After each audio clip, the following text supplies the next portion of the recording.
Good morning, everyone. As you start coming on in, it's Tuesday morning, January, what is it, January 27th today. Happy almost end of the month, I guess.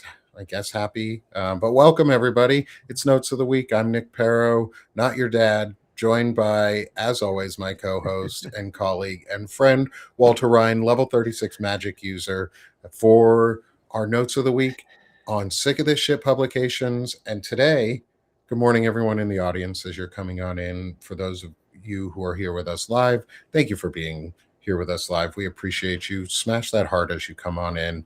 It helps build up the audience, gets us in the algorithm a little bit, and we're going to have a great discussion. Good morning, Lisa. I see you coming in the chat there. Hey, Amy.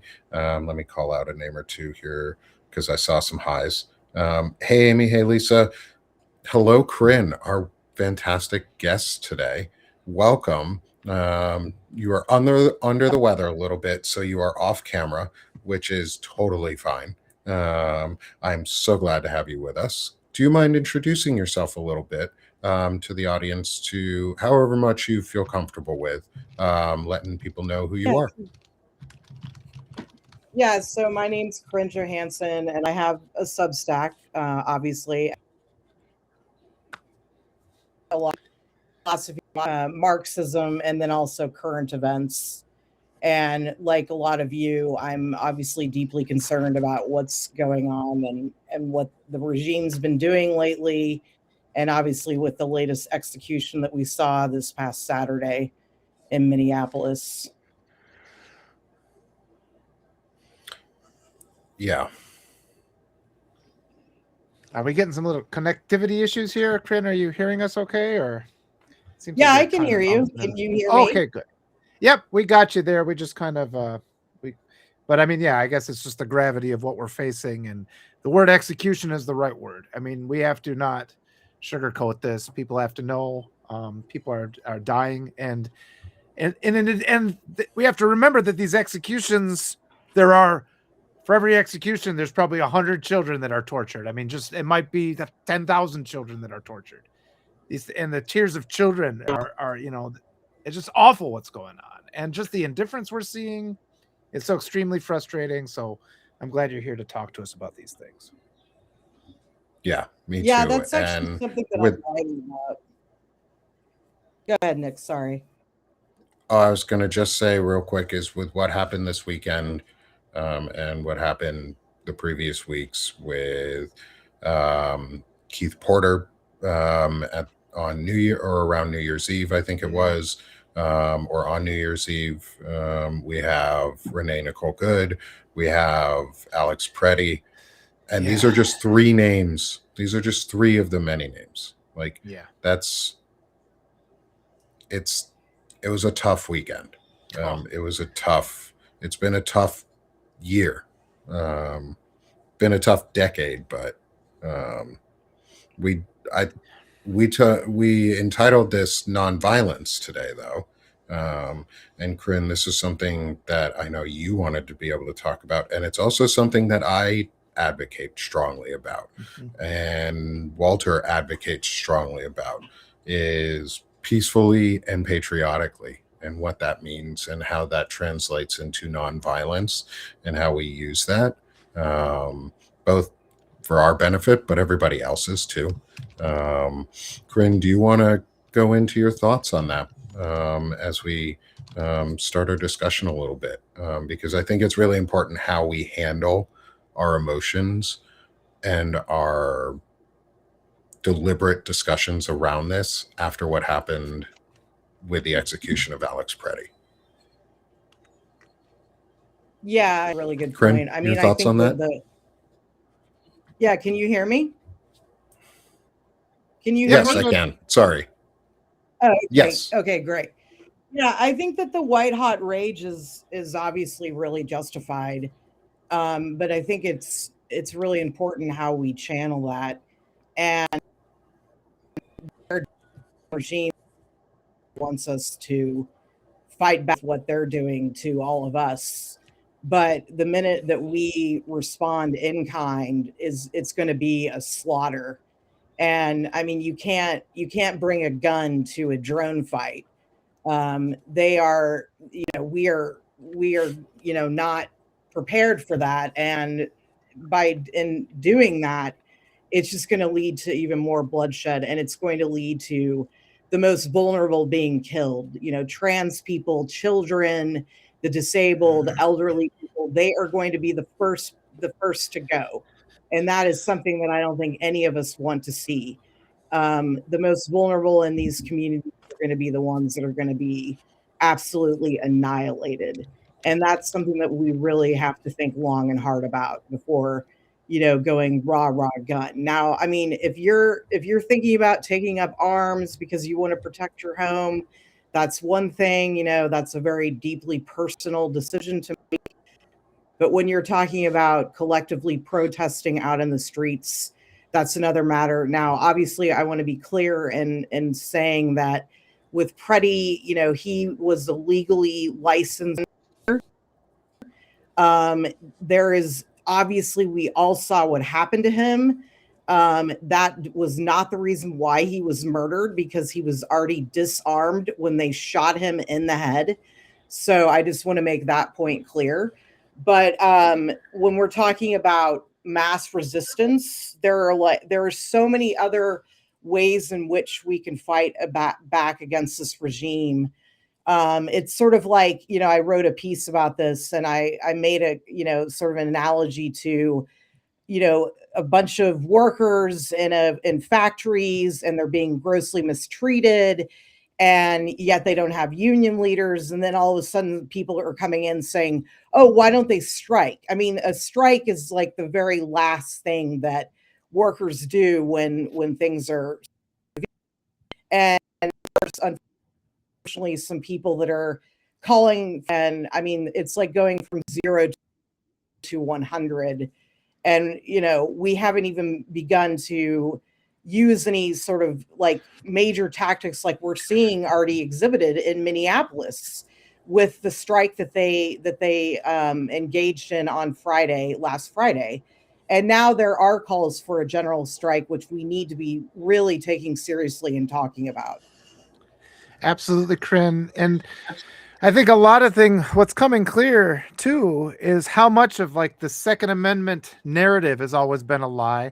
I mean, Americans are kind of groomed and indoctrinated, but I've been telling them, it's like, you're not John Wick, you're a statistic, and this stuff about how, oh, I can protect my house. They'll kill you is what's going to happen, and especially now when they're claiming they can knock down our doors without a warrant, they'll kill everybody in the house is what'll happen. So this Second Amendment, I'm going to protect my house, has always been bullshit. It's been, I mean, we've passively just allowed ourselves to repeat that nonsense because every single movie we watch is like the vigilante cop and all that nonsense. We're constantly like Dirty Harry is like fascism personified. We've been trained since birth to cheer for this. But now when we're faced with it, that means they're going to kill your whole family. And I recognize though, people, it's like these jerks who at the airport, they're making jokes about passing through, security. It's like, that's serious shit. And people have to recognize they can't leave comments like that. I've been having to block people just because they're leaving comments and they're leaving notes and they're leaving things on my platform. It's like, you guys, we are being targeted. We are being watched. We are nonviolence. And we've seen how completely innocent people, they take them and accuse them of being terrorists. So I can't have people coming onto my platform and making in jest or under any kind of reason, calls for violence. We can't do it. And just like Corinne said, there's so many options that are actually going to work that we can use. And I would tell people, don't stop this talk. If you've never shot a firearm, do not go buy one now, because you'll kill yourself with it. You'll get your family killed with it. Don't do that. Instead, engage in the positive activism. And that's the only thing that's going to save us. Go ahead, Corinne, if you have something else to add.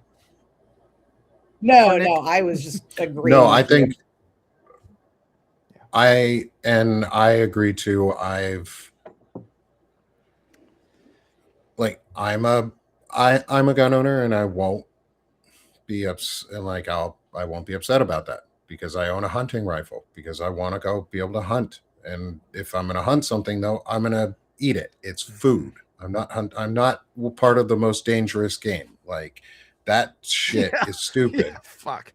And the thing is, like, I understand the desire to want to go from 0 to 100. I understand the desire to want to kick back as hard as you can or punch back as hard as you can and say enough, because we all want to say enough. We are saying enough.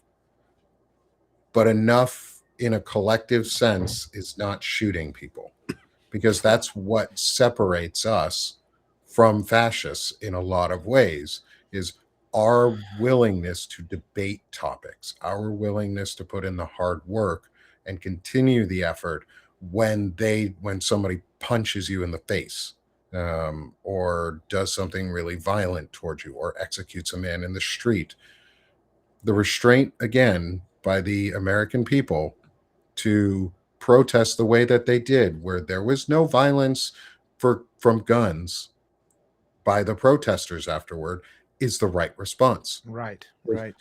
One, you look like an asshole when you're shooting and nobody else shoots back. It's like the image we all know from, what was it, Vietnam, where the flour got put into the rifle. barrel. Everybody knows that image. Everybody has seen that image because it's really powerful, because it's really meaningful, and it made an impact. Like the fact that we did all of what we did over the weekend. Like I spent 4 hours fucking watching that video over and over and seeing the protests go through, and I streamed it on Banner and Backbone all day. I had like 1,500, almost 1,600 people at one point listening in on that show. Like, that's important because people were listening and hearing that we were advocating for, or that I was specifically advocating for, nonviolent responses. Is you don't take up arms, you protest. You protest with your money, you boycott, you target boycotts. And that's something that we need to start doing in mass. And I think a general strike, like Corinne, you said, and Walter, is something that we need to take seriously. Like, if you're in a position, if you're in a job that is meaningful to the economy, you should be seriously considering striking. Meaningful to the American economy. That includes tech sector jobs too. Don't just take this as, oh, those blue collar or whatever, those hardworking, rugged um, miners or transportation workers or the hardworking nurses. That's not it. That's not all of it. You have to grind everything to a halt. The tech industry specifically needs to be ground to a halt to feel the pain of what they advocate for and what they're doing. And their employees need to make it known that they do not approve of this. Tech workers can afford it more than anyone. Thank you, Elizabeth. I was a tech worker. Like, tech workers can afford to speak their minds. A lot of them have the privilege to speak their mind. If you're in a position of privilege at your company, use your fucking privilege. If you are in a position of privilege at your company where you can make a meaningful impact on the business direction and what you support and don't support as a corporation, do it. Use that influence that you have been building. Now or never, folks. That is what you can do. That is how you fight back. That is why NSPM 7 specifically calls out attempts to impact capitalism, basically, are considered terrorist threats, because they know that the most important and powerful mechanism to boycotting and protesting is the economy.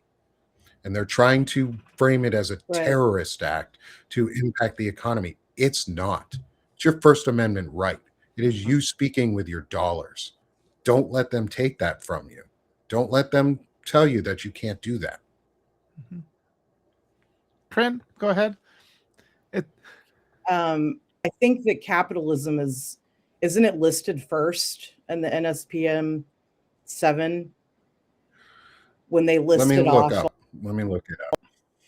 things. I think it might be the first thing. Let me look up, because heinous assassinations. And have I'm just really increased. concerned too with the level to which this the absurd and irresponsible calls to violence that are not thought through, the degree to which those are platformed at the expense of like tactics and strategies that will actually work. I mean, all the people here listening to this, we have to be unified in shutting that down. Can't let people even say things like that, because we all are. A lot of it is coming from bots. You know, they're just trying to cause fights so they can haul you in and say, "Well, you liked this comment," you know, and so everybody has to be unified. The violence isn't going to ever work, but the strategies, the economic strategies, the strikes, you know, that's our only way out now, and our conversations we have with our representatives, which have to continue too. Yeah, so let me read the part of the NSPM 7.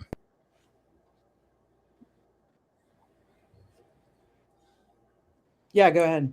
Because I think this is really important, then jump right back in, Corinne. So this is directly from NSPM 7. This anti-fascist lie has become the organizing rallying cry used by domestic terrorists to wage a violent assault against democratic institutions, constitutional rights, and fundamental American liberties.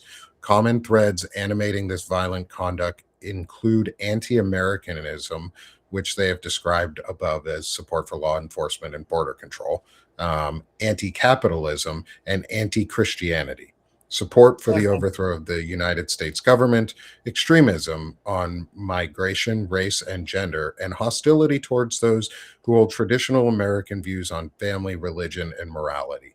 Yeah, so the first piece of their anti-terrorism, Yeah, the first one. anti-Americanism, which is support for law enforcement and border Which patrol, which is broad. not anti-Americanism to not support that shit.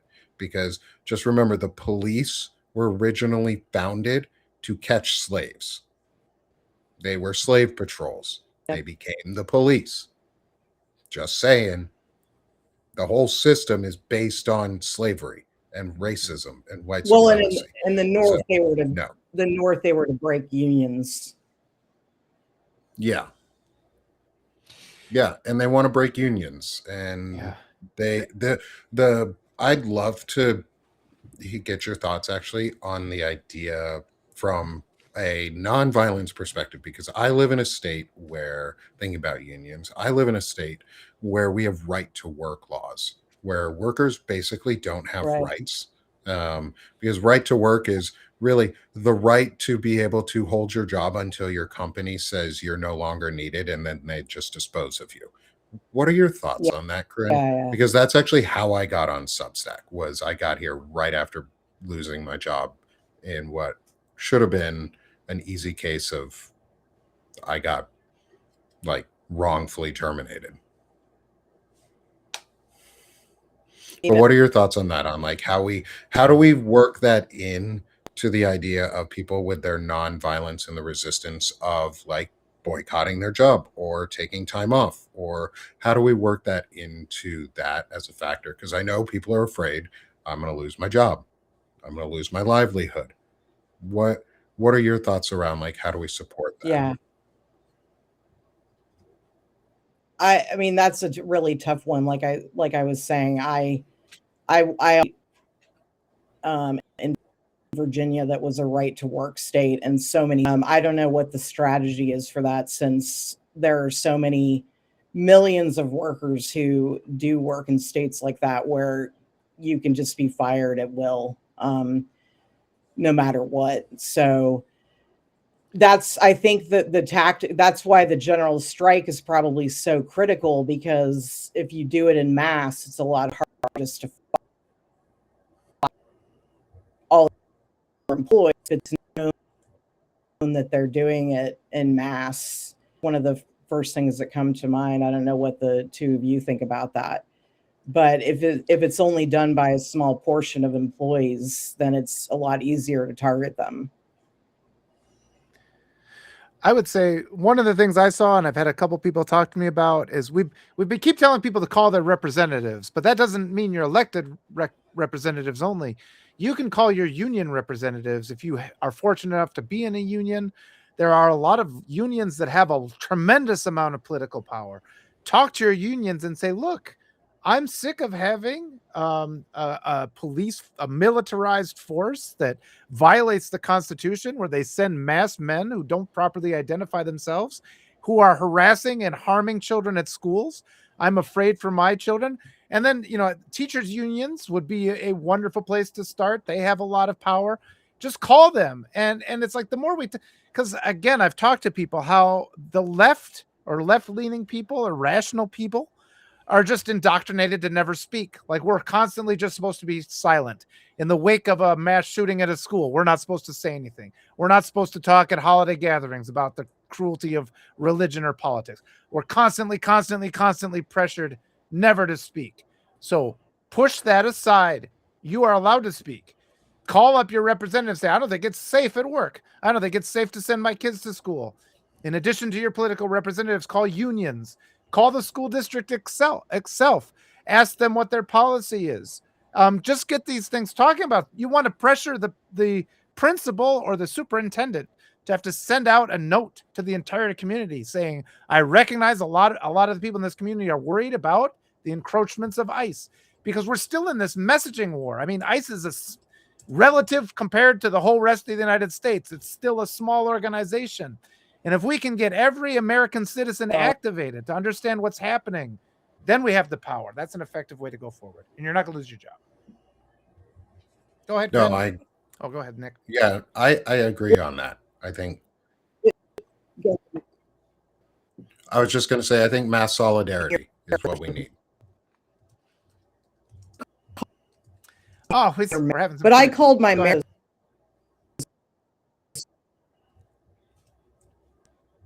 Too. Say, I mean, constituent. Like, I live in Baltimore, and I called them and I said, I don't want ICE here. Get them out of here. Because there's been ICE sighting, ICE is here. It's obviously not to the level of Minneapolis, but there have been sightings of probably 120, of their unmarked cars in downtown Baltimore. And I've been begging people on Facebook, because I'm friends with a bunch of people in Baltimore, to spread the word and call the dams and say, get them out. Because Providence, Rhode Island, the mayor just last week signed an executive order saying that ICE cannot operate on public property there in the city of Providence, Rhode Island. So that mayor is taking the right steps. And so there's no reason why they should be here. Yeah. We don't want them. Yeah. And it's our job to make sure our politicians and our representatives know we don't want them. And again, that starts with unlocking our own brains, activating your own ability to speak, because we are indoctrinated to not say anything. But a lot of people believe the same way you do. Everybody wants our kids to be safe. Yeah. I'm sorry that Crin's breaking up a little bit. Hopefully we'll get that sorted out.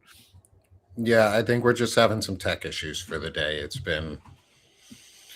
We're gaining traffic, and just tech issues happen here and there. We do this live. So fuck it. We're doing it live. As we used to say. Someone just came in with a name, situational awareness, and I like it.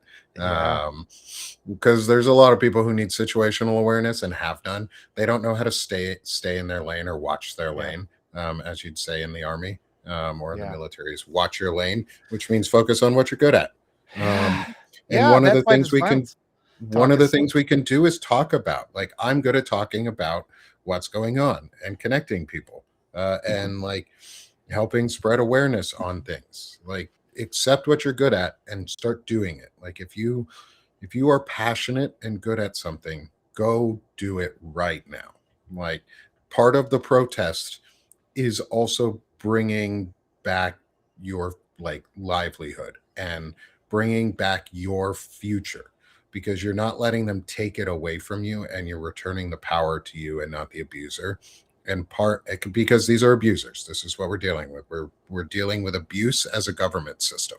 We're dealing with systemic abuse or spouse. What I think it was most like well compared to is it's a domestic violence situation on a national scale. Like we're all in a domestic violence situation on a national level, and we need to think of it that way. And what do we need to do as the survivor of a mass domestic violence situation to come together and work with each other and create parallel systems and systems of support that are not standard or right away co-ops, things like that, like Winco. Winco is a great example. That business, I don't know if they're still good a company or not, but the example of them is they started and they are a co-op. They're a grocery chain that's gone like around most of the country now. There's a co-op owned by their people, owned by the folks that work there. That's what we need to do. We can do that. We have the collective power to do that and replace the institutions or commercial systems that are failing us, and then they become the standard systems. If we choose to make them the new systems, they become the system. So that's a nonviolent way of protesting. We use our dollars and we use our feet and our mouths and our shopping habits and our online behavior habits, places that we want to frequent. And that changes habits for everybody. But you have to be present in your community to do it. Kryn, go ahead. Yeah,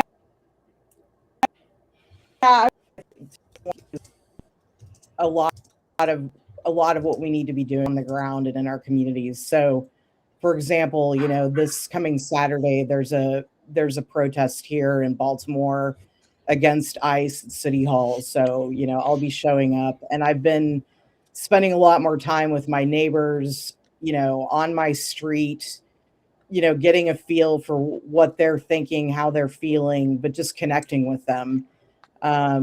Because, this is all good and dandy, but I think just getting to know more of your neighbors, getting out there with people, like I'm volunteering to do ice tracking and things like that. I mean, that's what we need right now in all of our communities.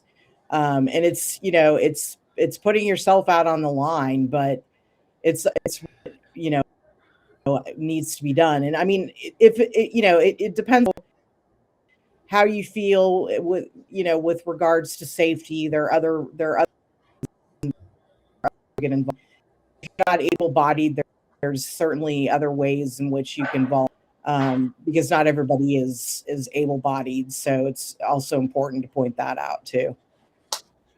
Yeah, I think it is really important to just talk about these things, because as we look at it, our society, number one, it pressures us to just be silent and to endure abuse. That's why they're like, oh, this is the greatest country ever. If things aren't good for you, you're bad, So we're really heavily indoctrinated with that. We have to recognize that.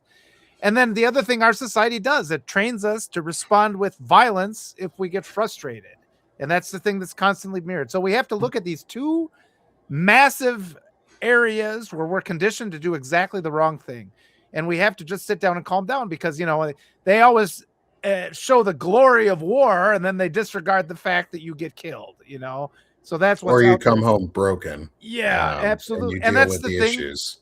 And that's what people have to recognize too. It's like these, these people, they think ICE thinks it's above the law, but when you murder somebody, that becomes the you're going to live that moment again, no matter how much of a sociopath you are. That moment defines the whole rest of your life. And those of us, I mean, if you don't want to get coerced into some sort of a violent moment that can't be undone, because that'll end you. So we have to make that deliberate effort to reach out to our people.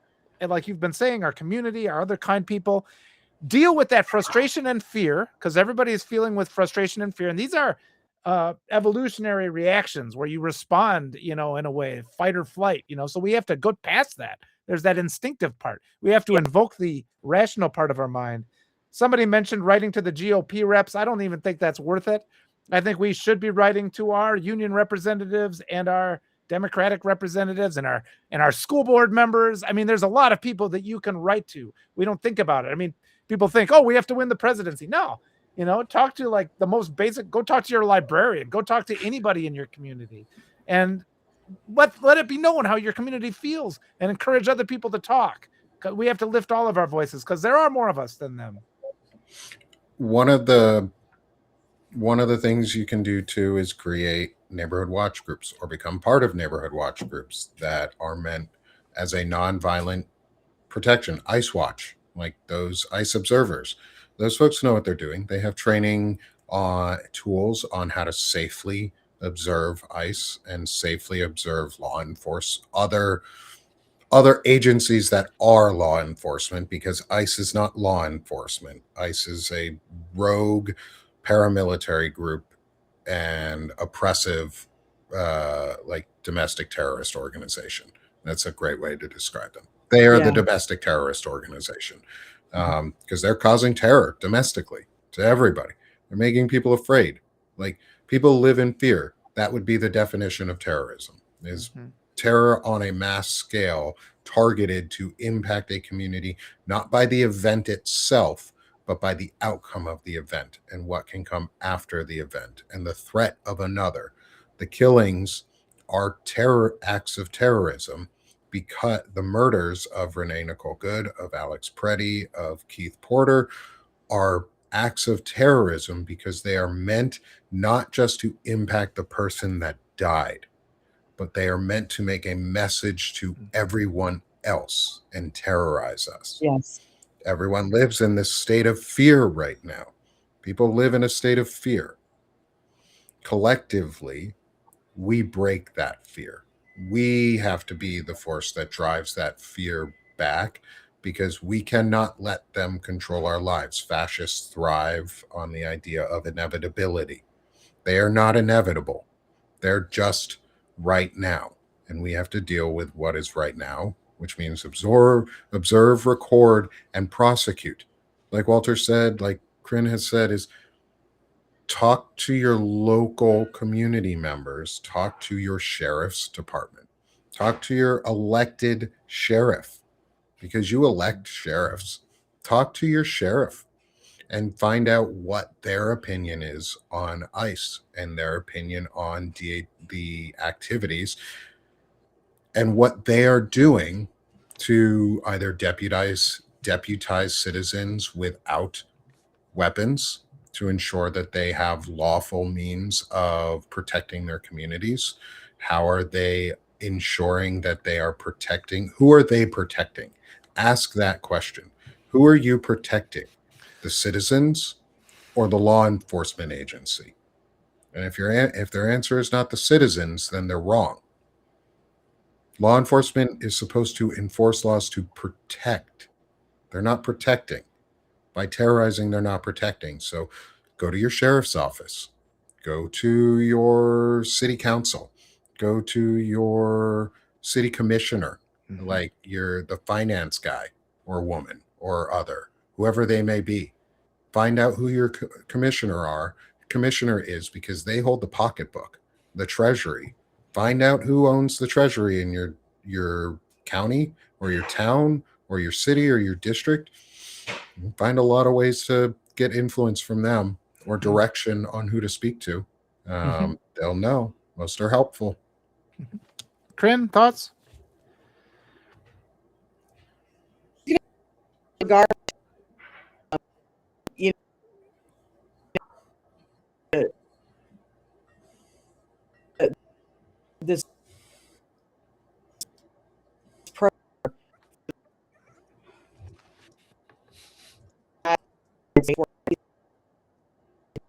agents to like financial incentive, police departments, and right now in Maryland there's going to be a bill that's coming up this session to basically get rid of 287G across the entire state. So I would encourage people to look into their states, look into at their local level to see if their police departments are part of the 287G program, and try to put, like, if there are have immigrant, they've probably programs. It's a really good thing if you already know of those who drafted bills, or trying to get your local, state representatives on board to get rid of these programs, because basically it's basically the police in bed with ICE, and it's a really, really dangerous program. And I'm, really happy to know that this bill is going to be coming up in the state legislature here in Maryland. So make sure to look at that 287G bill in your state or at your local level to see if your police department is involved in that manner. That's really good to know. Yes. I'm sorry, we continue to have some connectivity issues, Corinne. I don't know if we should keep going because we got only about half of that, so I just kind of let you know. But yeah, I'm glad you said that. I also want to mention a comment that Elizabeth Sillick LaRue. I'm sorry? I said I'm sorry about that. Oh, that's okay. It's like we said, the tech guys are always out to get us. It's on them. I want to mention a comment Elizabeth Sillick LaRue said, and this is so important because ICE has been, the border agents have been doing this. They've been targeting the Black community. They've been targeting the Latino community for decades now. A lot of these provisions, what they've managed to weaponize now, that was put in place during the Patriot Act. They deliberately set the foundation all those years ago to create a secret police force. And throughout these years, there have been a lot of people pointing out the dangers of that. And we've been called alarmists. Oh, that'll never happen. That'll never happen. Today, we're dealing with the fallout of this because they keep handing over unaccountable power to these groups. They put them outside of the rules that we've put in place to protect us and to protect innocent kids and innocent people from getting shot. And so it's just, we really need the general American public to recognize this isn't a thing that just happened a year ago. This is an ongoing problem. And this is why you really have to stop listening. Adam Kinzinger's been there every step of the way. I'm sure he was a big supporter of this Patriot Act bullshit. So none of this stuff that happened now, people that turn around like, oh, that guy's our friend now. He set all this up. All these people. Bill Clinton opined on this the other day. That guy needs to shut up and go away because they've had the power. And in 2020, again, one of my notes that's going to be coming up later today, we gave the Democrats, the establishment Democrats, the power to stop this. They had Congress, they had the presidency. They had the power to prevent this. And the establishment Democrats didn't do a goddamn thing. And then every chance they get, they turn around and blame the voters. They don't protect our rights to vote. They don't demand recounts because the Republicans cheat every fucking time. The guy in the Oval Office is a cheater. His 34 felony counts are for election business fraud related to election interference. He was under indictment for cheating in 2020, and they don't even bother to do recounts in 2024. Then they have the nerve to turn around and attack the voters, even though we continue to give them power. We continue to vote for them and support them, and they continue to do nothing with the power we give them. And they act like we're alarmists when we say, hey, you shouldn't allow the Patriot Act to create an unaccountable fucking police force that can assassinate, execute people in the middle of the fucking street, and it's our fault. So you have to, everybody here, please stop supporting these assholes that created this. And it is both sides of the aisle that created this. The indifference of the Democrats, the blatant lawlessness of the Republicans. Speak out on it. And that's, put your frustration there.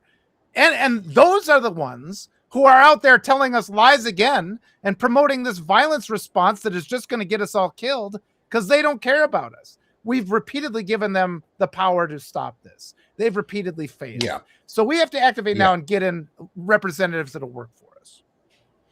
Yeah. We have to clean house on those who are politically, clean house on those who are not doing shit. If you're not there to do anything to help the American people, to serve the public, you need to go. If you're unwilling to abolish ICE, you need to go.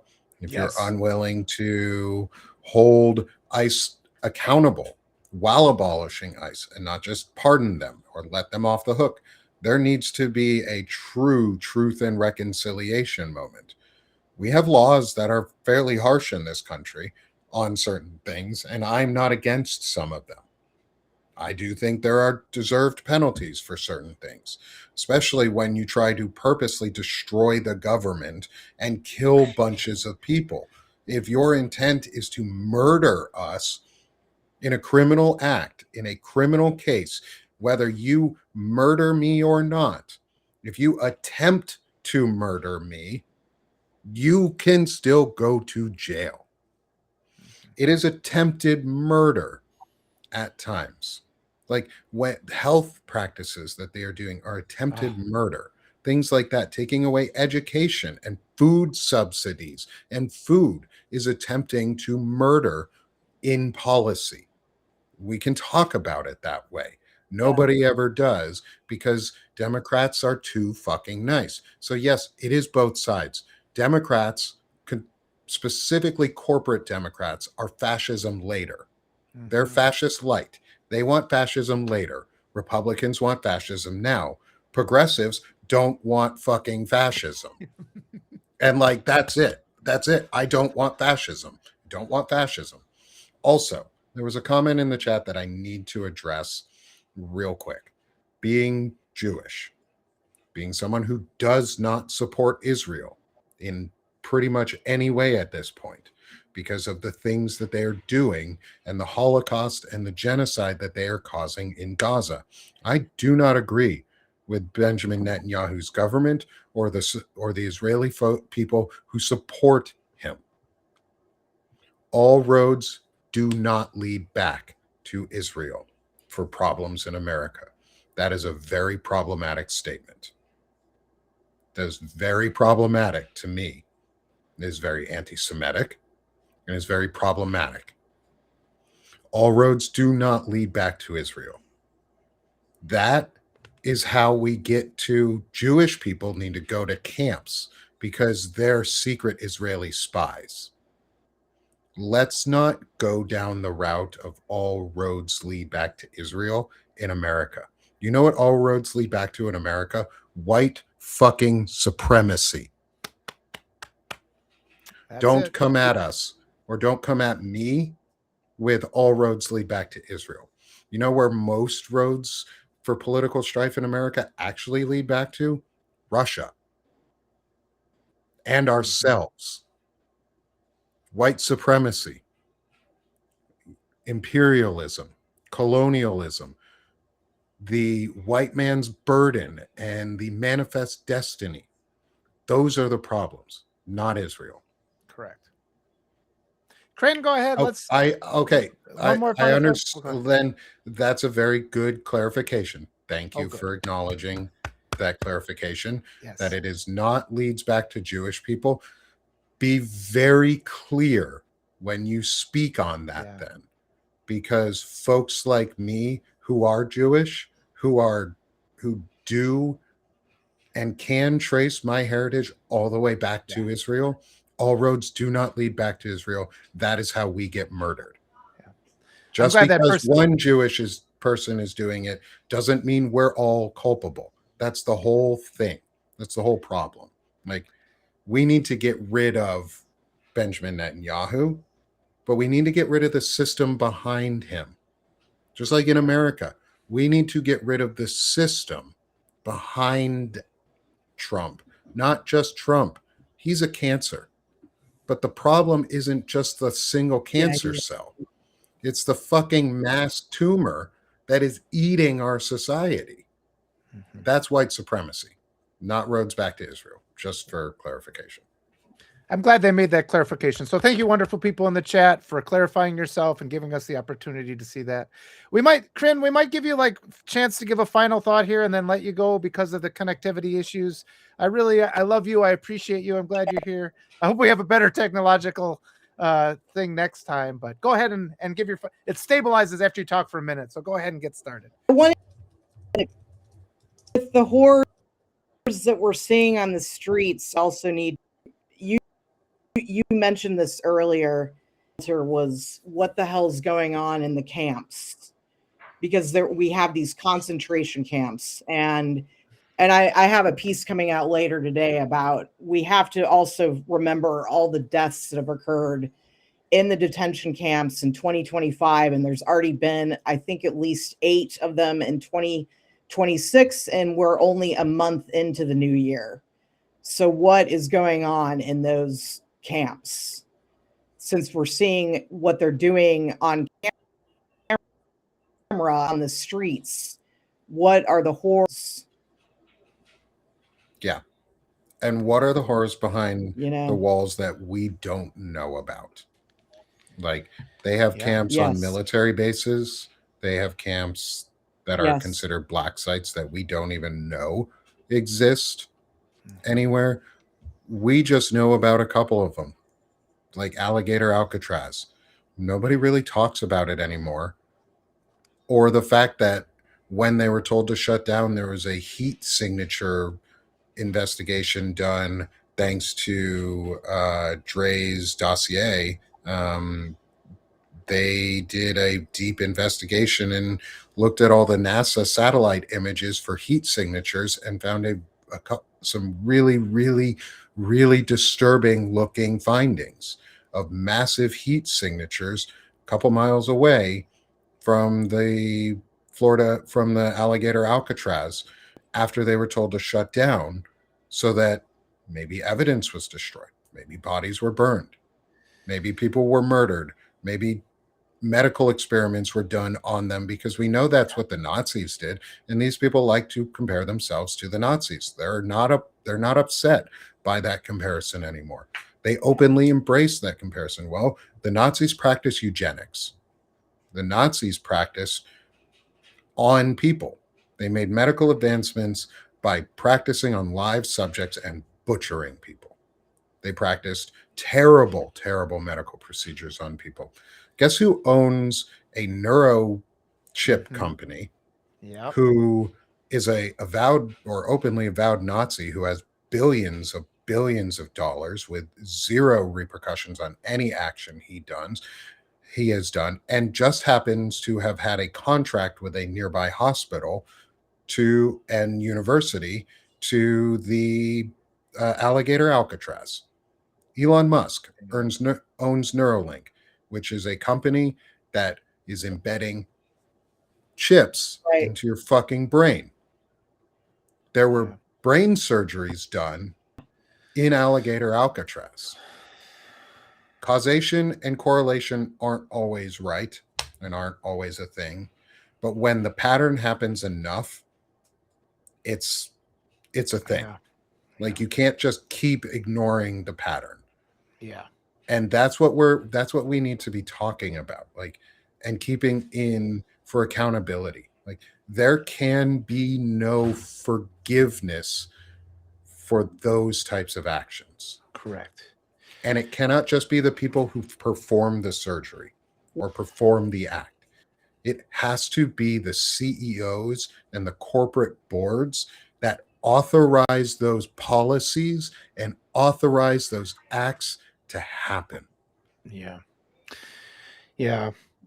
And just the lack of humanity in the United States is something that we all have to talk about. I mean, at the very least, everybody download all these videos, the videos of kids in tears, getting tear gassed, the videos of people getting executed, and make the people in your sphere watch those videos, because you know they're not seeing them on the news.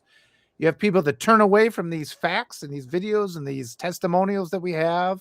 I watched one today about this young man who had been detained for no reason by ICE, and he got into the compound. He said there were like these 12-year-old girls just sitting in the corner crying. And this is the kind of shit that's going on. And it's become terrifyingly clear how many Americans just don't see loss of life if it is somebody who is Hispanic or somebody who is black. They just don't see that as a loss of life then. And these are your neighbors, and we have to hold those people accountable. When they had the strike on Venezuela that killed, the numbers are still, the last I heard was 80 plus people who were murdered in this illegal attack on Venezuela. complete loss of life, cruelty, murder by the U.S. government, executions by the U.S. government. It's unfortunate. I mean, I've been talking to people now. I go to white people and say, do you have proof of citizenship? And they don't have it because they don't, even with all this going on, they understand that our government is racist and it is engaging in ethnic cleansing. It is white supremacy is a philosophy of genocide. That is a fact. And they are torturing little kids. And for me, I mean, it's not an easy thing to have to grapple with. And I understand the impulse for people to deny it. You deny these just horrible, horrible truths, but all that does is make you an enabler of further atrocities against human beings. And I don't like to, but I've been in situations where I've seen these things happen to kids. I've seen it. And once you've seen it, you change, and you every time you hear about it at that point going forward, it hurts, and it should hurt, because these are kids and this is our country that's doing this to kids, and it's our taxpayer money. So we're all enablers of these transgressions against children.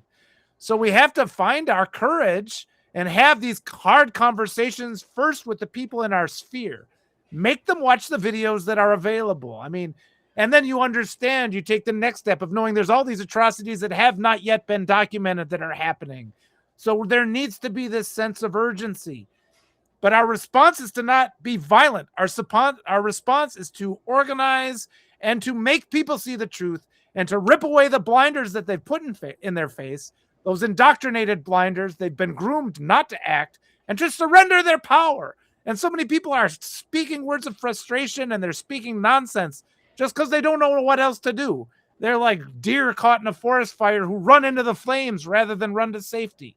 So that's what we have to avoid, and that's what we're here having these conversations to do. Give you that direction. One person at a time. Again, you don't have to run for president. We change this one person at a time. Talk to the other parents on your child's basketball team. Talk to the school board. Talk to the teachers. School board meetings are super important. You can, anytime you have an opportunity to go make a public speech, go do that. And bring your video. Show the video of these things happening. Make people watch. Make people see the truth. Because we're living in this era of lies. We're living in an era where if you repeat the words of Charlie Kirk, you can lose your job. But then the president is allowed to call people who are executed, innocent people who are executed, he's allowed to call them terrorists without any evidence whatsoever. That's what we have to flip. There have to be consequences for slandering the character of people that have been executed by the government. And we have to have the right to speak truth about horrible people who preach words of hatred and violence. And we have to completely flip the script, hold the lawless accountable, and elevate the lawful to positions of power. And I'm writing in the chat right now, which is why seem a little unfocused. Is I'm inviting Elizabeth Select LaRue. I hope I said that correct. I'd love to invite you to a show coming up show. Love to have your opinion on this, especially because I read your comment about the propaganda reaching Mexico and Belize and having to tell people outside of the U.S. how bad Trump is, and how we need to, because I put out a note this yesterday, I think it was, or the other day, full well knowing that people were going to comment on it probably negatively at some points, was we are winning the narrative right now. We own the narrative. We are the narrative. We are driving the narrative, which means people are listening to us. People are starting to listen to what we have to say. Awesome, Elizabeth. Walter and I will reach out and we'll get you set up on a date for us. Elizabeth, that'll be so awesome. Good friend. I love her. She's great. Oh, that'll be so awesome. I'm looking forward to it. Is we need to shit, I derailed myself. Yeah. No, we can let Corinne offer some other thoughts if she can. Yeah. Yeah, Corinne, offer your thoughts, because I derailed myself and I can't even remember at the moment. Oh no, I think Walter kind of said it all. And I know it's been sort of hard to hear me anyway, but thanks for those comments. This has been, a very difficult last few days, I think, for all of us. So, that's what it was. Yeah, the narrative. Okay, go ahead then, Nick. Sorry, I was saying we were winning the narrative, Yeah. And someone commented, well, then why did Alex Preddy die? Why was he murdered? My response to that is because I can't control what a violent lunatic is going to do with a gun to shoot somebody 10 times. But what I can control is how we respond to it and how we talk about it. We won the narrative and are winning the narrative because we were faster than the propaganda. We came out faster and in a more consistent way than the propaganda did. Like, that's what we did. The immediately, once everybody heard what happened, they stopped what they were doing and they went into, we need to understand what just happened here, but we need to report on it and do it while we're reporting on it and investigate it with other people on live streams, and people see the truth. And you know what? We won. We won the narrative. Is Alex Preddy dead? Yes. I can't change that. He was a VA nurse. He was an ICU nurse. I'll go back to that after. Thanks, Elizabeth. I saw your comment. He was a VA ICU nurse, and he was murdered while saving a woman from being pepper sprayed, who was just helping a community member who was in need of support.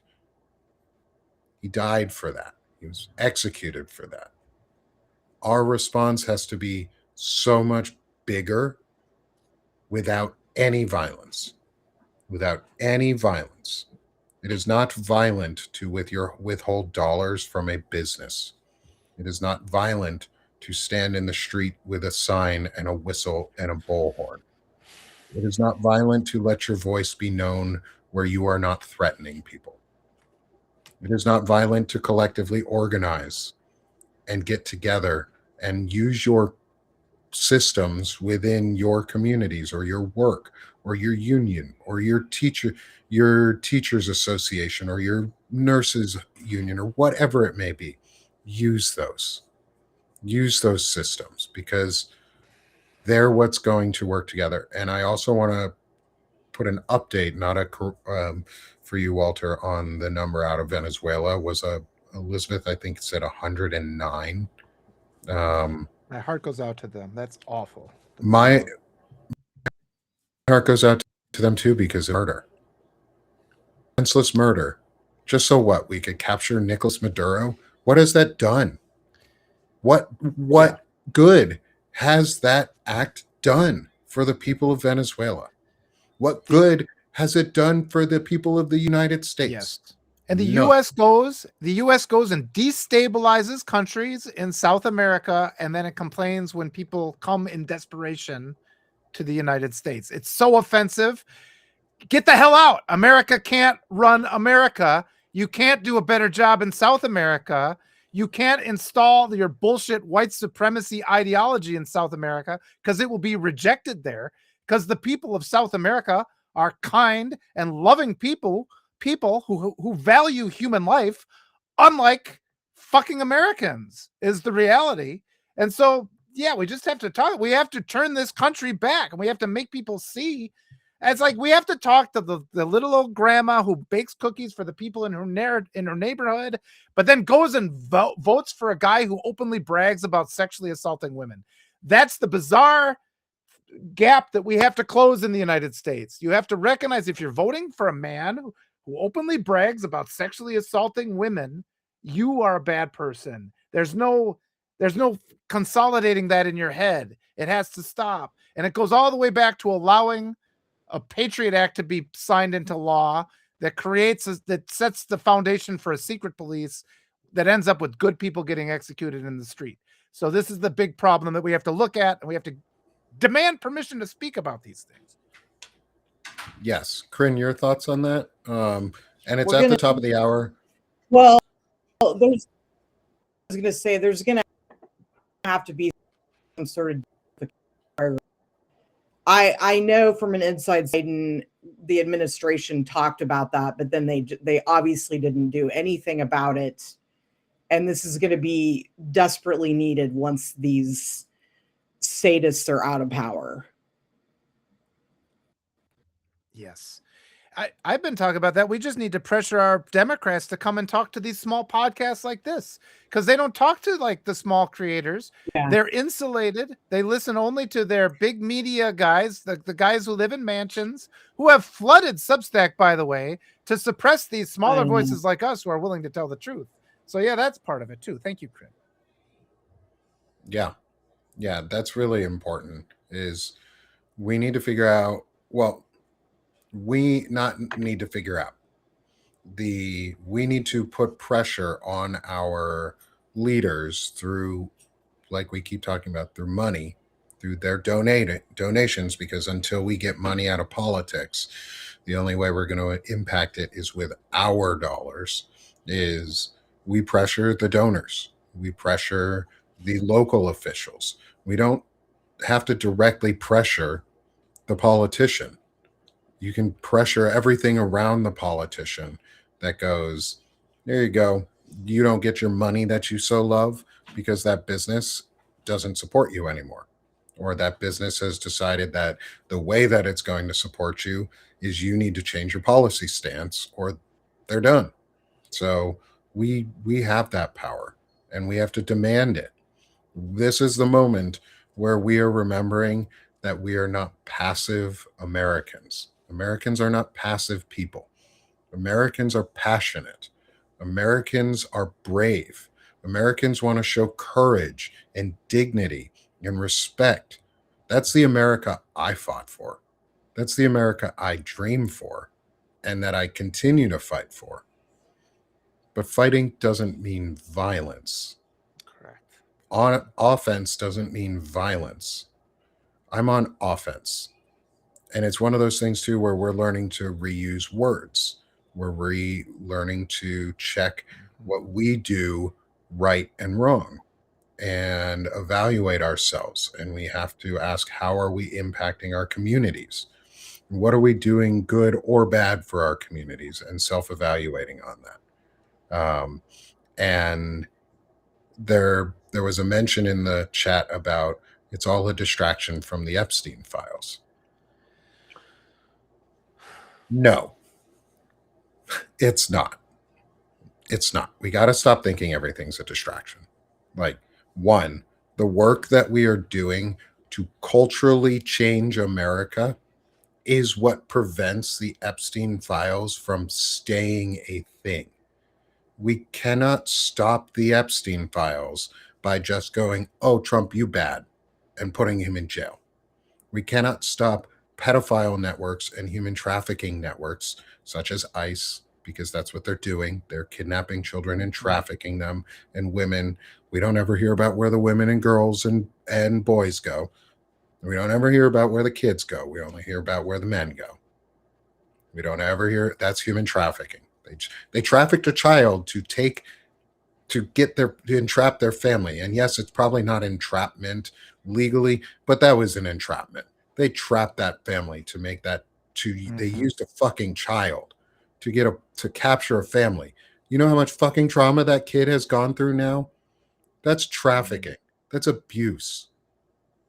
We cannot stop that system by just saying, oh, Trump bad, by saying everything's a distraction. We have to break the system of white supremacy. That's what all of this is. It is based on a system of supremacy, be it white supremacy, be it Christian supremacy, be it Jewish supremacy, be it whatever fucking supremacy you think it is or that it is. It is a supremacy mindset of we deserve this because inherently it's ours. That is the mindset. That is the myth of America that we are breaking. We have to be willing to break the myth of America and say we are flawed and we need to learn. Elizabeth Raven, our friend out of Venezuela, told me while we were on a discussion, you didn't know, but now you do. And so I took that to heart, is when I don't know something and now I do, maybe I didn't have the right information before. And so, Corinne, I want I think we're gonna let you go for the day. But I want to give you the opportunity to sell yourself and the work that you're doing and where people can find you. Um, we're not ending our show, folks. We have our second segment that we'll be doing for the second half. Don't worry, but we're going to be giving Corinne her some time back and let her go for the day. This has been such a wonderful discussion, and I really do want to have you back for some more shows, and hopefully when you're not feeling uh, a little ill too, and hopefully you're fully above the weather the next time we have you. So let me pull up your QR code here. So I can be. Oh, okay. Thanks. Oh, I'm hiding my face. So, Corinne, Yeah, if you can sell yourself, I'll let you. Oh. Yeah. Find me on Corinne's Substack. I write about history and philosophy. And if you become a paid, half the funds go to a family in Gaza. So that's just a note for that family that I help out. They do have a bank. The banks do work actually in Gaza. So so I just wanted to make that point as well, because every penny counts. So enough about me. That's important. That's really important. And I'll make sure, Corinne, can you send me that link that you were for the family that you're supporting, and we'll add it to the show notes for today. Yeah, I have a GoFundMe. But is about the GoFundMe. Perfect. Thank you. And Corinne, thank you so much for today. Too. Thanks so much, Corinne. Love you. Thanks for all your work. Take care. Bye. All right. Thanks, Corinne. Have a great day. Thanks. And that was, let me hide her. We'll keep it up for a second. That was Corinne. Thank you for joining us today. That was a lot of fun. I'm sorry we had a little bit of tech difficulties, but that's okay. I love her. She's wonderful. Her articles are fantastic. Oh, yeah. We were just saying before, all these wonderful people we've gotten to meet on Substack, all these brilliant minds.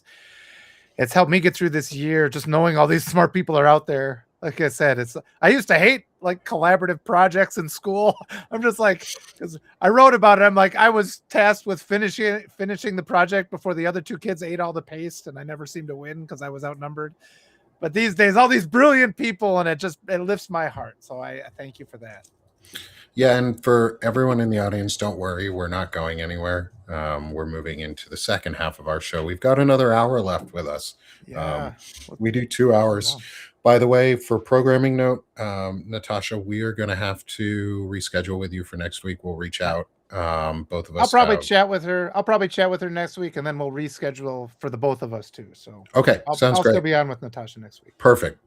That sounds great. I have a doctor's appointment. I have my annual physical, and I don't want to miss that. Sometimes it's good to be checked up and made sure I'm still healthy, and see what other problems I can get assessed, or how they can help me. We need you in the long haul there, Nick. We need you for the next I'm trying. years. I'm trying.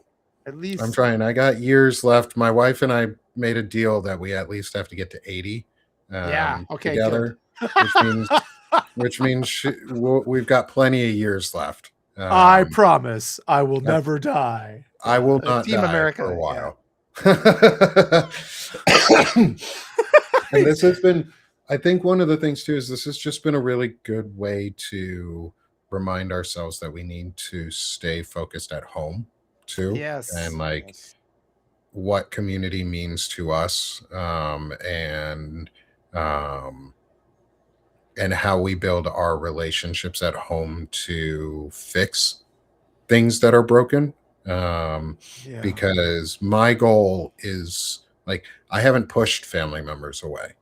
And I know that's really hard for some. And I'm in a place that I don't have to push family members away, even those who I disagree with on issues, because I have made a concerted effort to give love and to work on a relationship with them and build respect. And through that respect and through the shared communication on this and our differing opinions, is I've broken through.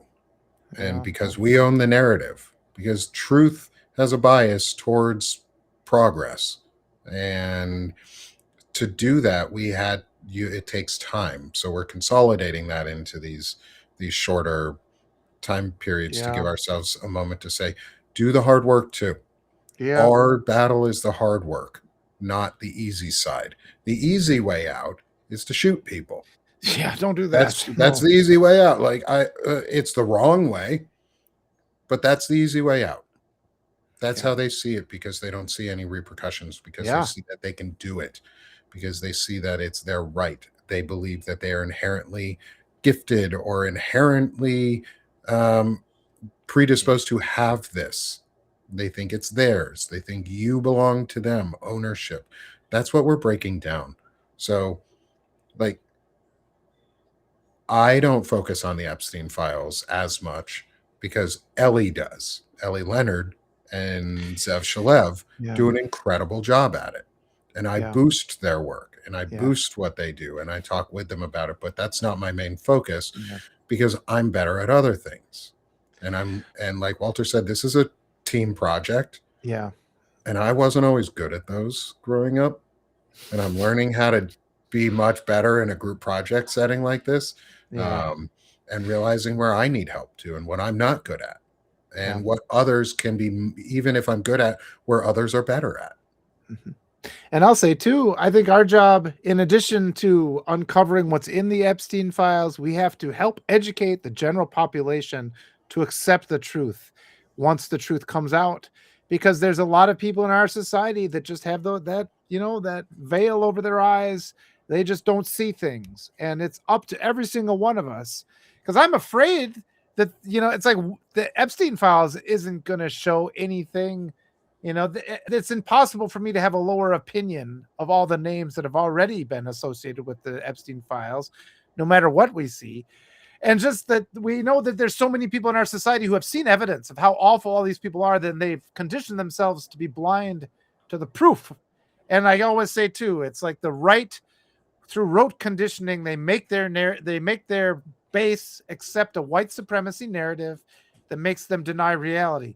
So we have to dismantle that mechanism too. So that's a two-part program: finding the actual evidence and the information, and also dismantling that system that makes so many of our neighbors and people in our community blind to truth.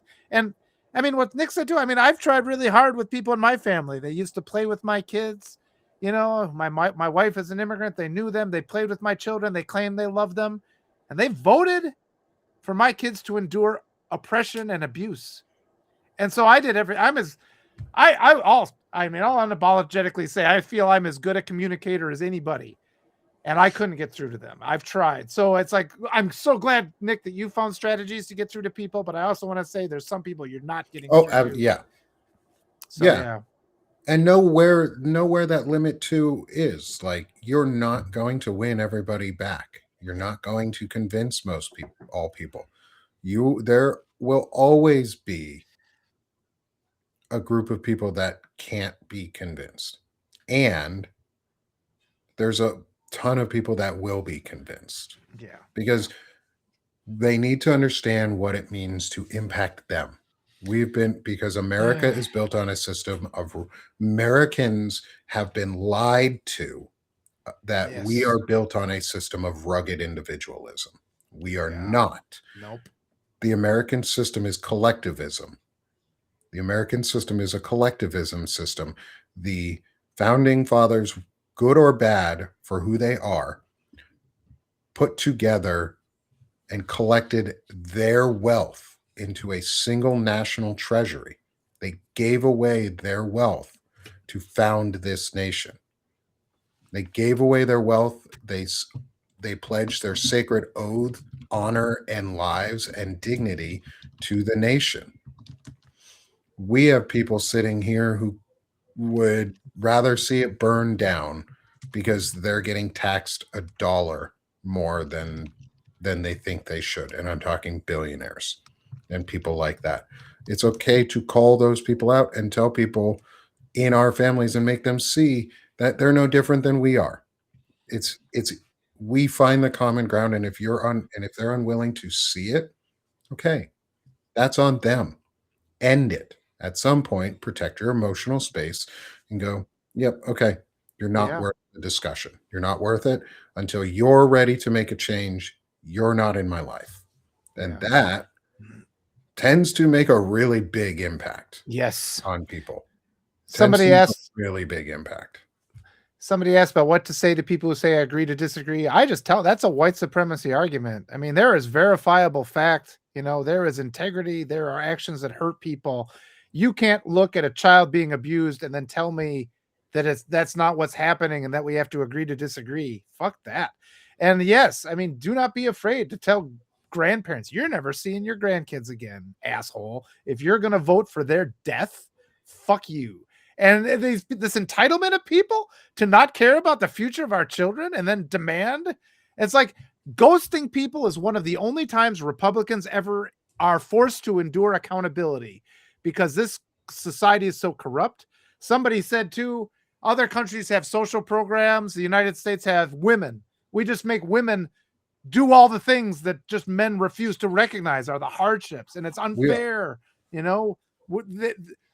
These men were perverted. They expect women to be like their psychiatrists, even though at the same time, oh, I'll just get a wife and she'll fix me.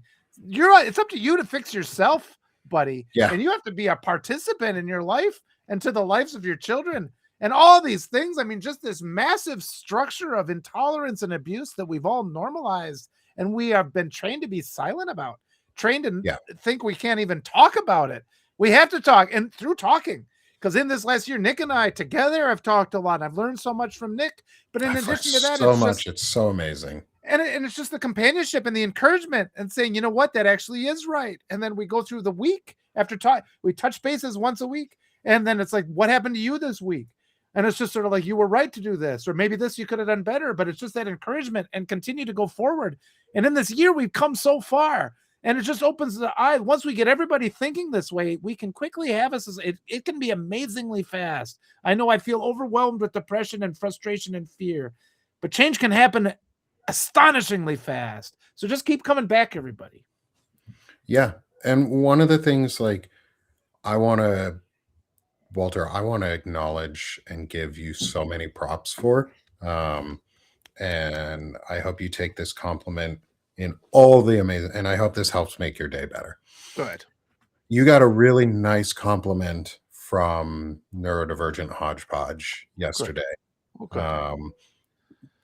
We were talking about accountability and ableism on my on the sick or on chronically illing out and using ableist words or even accidentally and not knowing. And she corrected you on a word choice. And you responded by fixing it, by doing the thing and going, I'm not going to do that. And I'm going to be more conscious. I want to give you huge props because that's exactly what we're talking about.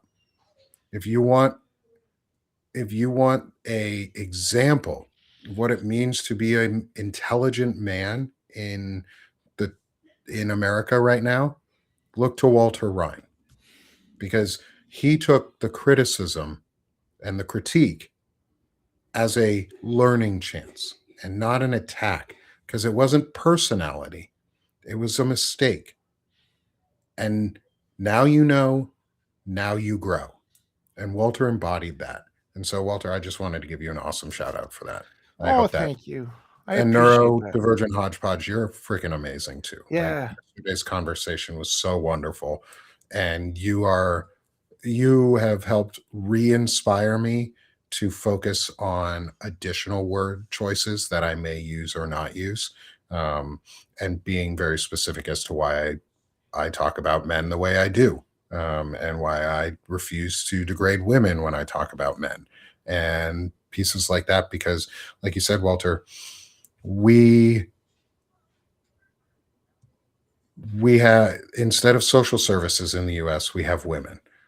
And then behind it, we have demonized social services in the US so much. We have made them to be the demons too. Yeah. Like CPS, Child Protective Services, could be a wonderful organization that people want to go to and be like, hey, I'm having trouble at home. I need support. I'm down on whatever. Like, I need support. We have demonized social services in this country to a point that it's so Yeah. hard to see that they are useful. Like, people Mhm. are afraid of social services in the US. Yeah. Yeah. We've been made to be afraid of them. Yeah. We have to stop being afraid of social services in the US. Like, Yes. that is part of, yes, and CPS is very flawed. I'm not protecting CPS in any way. They are a very flawed organization. The entire family planning council of like courts and that system is one of the most prevalent groups of human trafficking and abuse. They cause a lot of it, and they allow children to go into very dangerous situations in family Yeah. court. And that needs to be addressed too. This is all part of it. Like, if you want to stop the Epstein network, Yeah. fix family court, Yeah. fix the adoption system, fix the idea of ownership of children, Mm-hmm. fix the system for support. Yep. And We we also can have to do go that. ahead. No, We that also was it. we also have to talk about how the Pentagon hasn't passed an audit in Yes. decades, and all the waste that goes into the military budget, because it's only when the government uses funds to help people who are marginalized or are suffering that people come out in mass to attack. But anytime billions go to assholes like Elon Musk, anytime there are bailouts or PPP loans or subsidies or just fattened contracts, nobody says anything. So just that Nope. whole dialogue. Yes, I mean, so many people have it in their minds that we can't even, it's not even possible, something we can't even consider as universal health care. And meanwhile, Mhm. we spend $1 trillion on the military, and they can't account for where all that money went. And, you know, it's like we cut funding for child cancer research because they claim that's filled with fraud, and then they can't pass audits. So we have to change our minds on that, and that's hidden in there. And a lot of us have those thoughts and similar thoughts we haven't identified yet. So that's a process too. Yeah. And I want to make sure to address a comment in the chat, because around the Sasha Riley story, Boy. Yeah. I see a lot of inconsistencies, and I believe the information that Ellie has uncovered and the analysis that Ellie Leonard has provided and the analysis that Zev Shalev have provided around this. We need to be very careful about stories that are coming out from the Epstein files that are unverifiable. And Jason, if you have read proof, then put it out, or Yeah. have them put it out. But Ellie Leonard has put out an incredible investigation into it, and I see the truth of what she is writing, because she's not trying to convince me or us any other way. But it is an unverifiable story by the timelines of how Epstein, of when and how Epstein and Trump met each other. And stories like that, where it is really unverifiable Mm-hmm. in other places, is like, those can really hurt survivors. Those can really hurt victims. And I want survivors to come forward.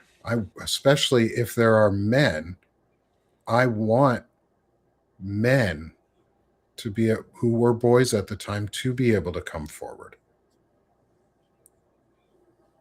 I don't want to dismiss, and I'm not dismissing the Sasha Riley story, but I am saying I don't know and see the consistencies of the Epstein connection. Yeah. Maybe his story happened. Maybe he did have something exactly like that happen to him, and it wasn't about Trump. or Yeah. maybe it was Epstein, but Trump wasn't there. I don't know. I'm not defending either way. But what I'm saying is we need the documents out.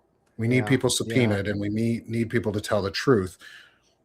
And we have to be very cautious about the truth and about ensuring that we correct ourselves.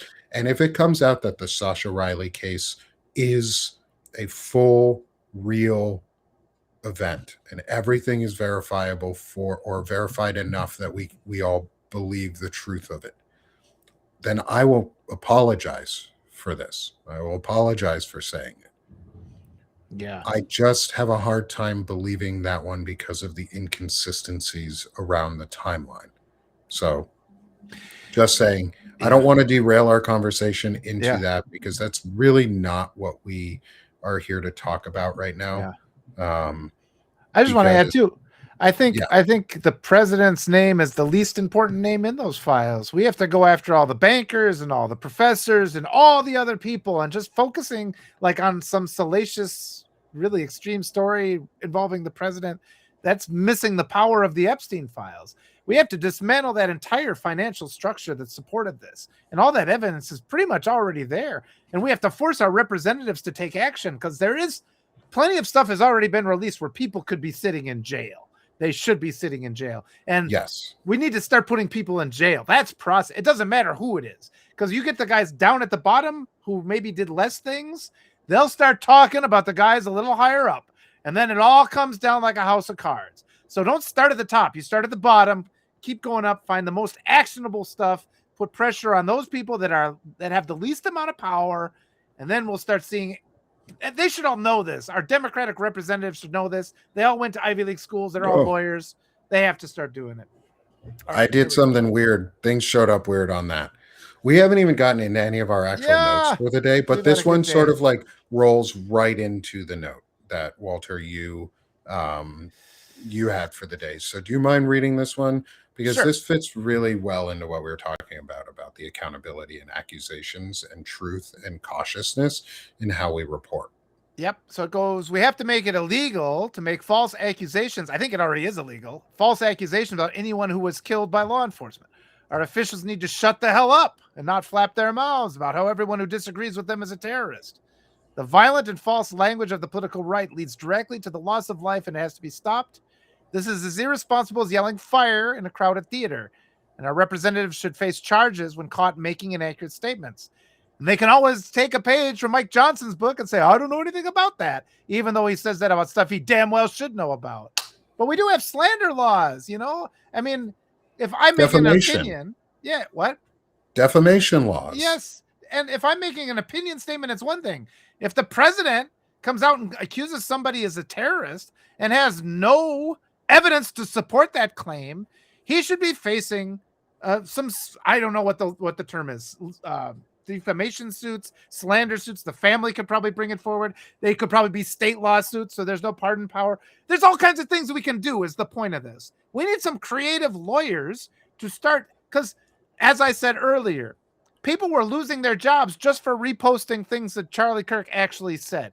So we post the truth, we lose our jobs, we suffer repercussions. The right blatantly lies. They make false accusations about every right-wing committed assassination or execution. They get in control. And then there's just no accountability, because our representatives on the left just like shrug their shoulders and say that's the way they're going to be. But they need to look at this in terms of, yes, we got Al Capone on tax evasion. Start holding them accountable. We can't just surrender the narrative every time. And that's what the Democrats do. They just surrender. They allow the Republicans to program the people. They don't have any right. If somebody kills my child, they don't have a right to go on the news and claim my child as a terrorist with no evidence. That's against the fucking law. And those of us here have to start demanding accountability for things like that. Yes. I think that's like, we not only demanding accountability, but getting accountability for it. Like the fact that defamation is a thing, and Kristi Noem and Stephen Miller should be sued for defamation. And I'm going to leave Donald Trump out of this for a moment. We'll talk Yeah. about that in a moment, because I have a conversation on that I want your opinion on. But all of these who are non-elected officials Yeah. can be sued for defamation when they make false statements and accusations about someone's character. One of the things I said on Saturday while on the show was while I was on Banner and Backbone reporting on Alex Preddy's death, was I really hope that his family put together a defamation suit for the incoming attacks and slander on his character, because they're going to do that, and it's illegal. He's not a terrorist. Yeah.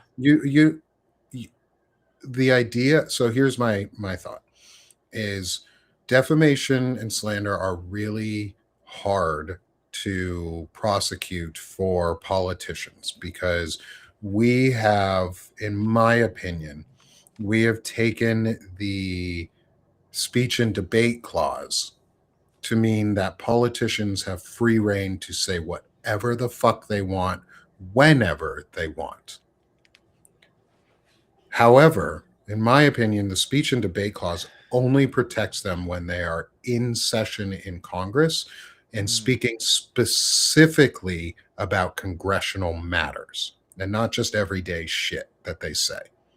What do you think? Do you think, because I think we need to fix that, because I think that allows white men specifically to stand out there and say some of the most horrendous racist shit possible and have no repercussions. And yes, I want to make sure clear too, before Walter jumps in, on my point from earlier about the Sasha Riley story. Yeah. So I don't disbelieve that Sasha Riley was abused. I do not disbelieve that. I absolutely believe that this individual was abused. I am just saying we need to be cautious on the verifiable and unverifiable information about who the abusers are and who the person was, and does the story line up. That's all. And thank you for everyone in the chat who supported and gave their feedback on what I said. I think it's important so that I can learn, because I don't want to defame Sasha Riley or that story. And I don't want to downplay the significance of that type of abuse.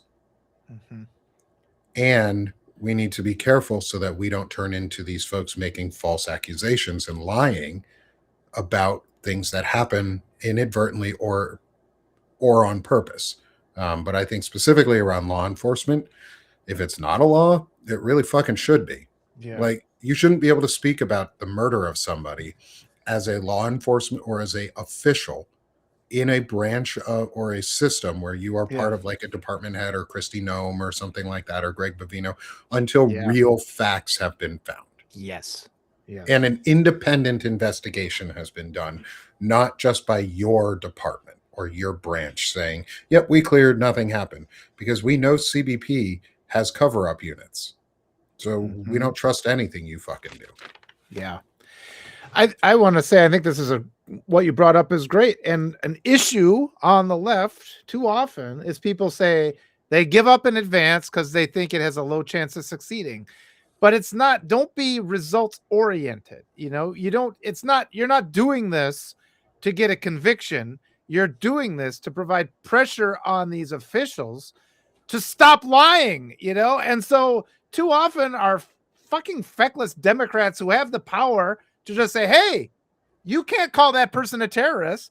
They'll just come in with it's really hard to get that conviction, blah, blah, blah. Meanwhile, the right is filing nonsensical lawsuit after nonsensical lawsuit. They just get tossed out of the court.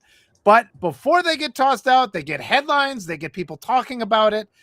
It's not that hard to figure out how the right is winning every narrative battle, because the left refuses to do a goddamn thing. And the fact is, yes, if you bring forth a lawsuit, even one of merit, it might not win, but it's not going to get tossed out, But bring it and forth.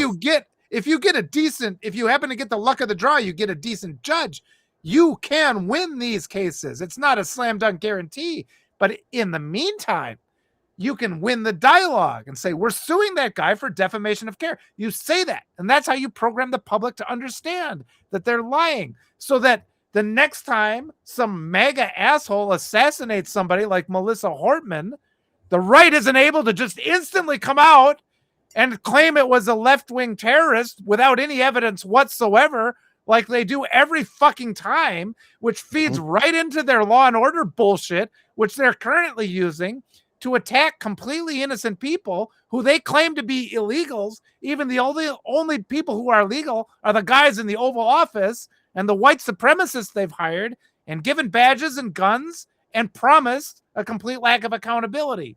So we just have to go through the motions and start demanding accountability for these lawless actions, because we have this.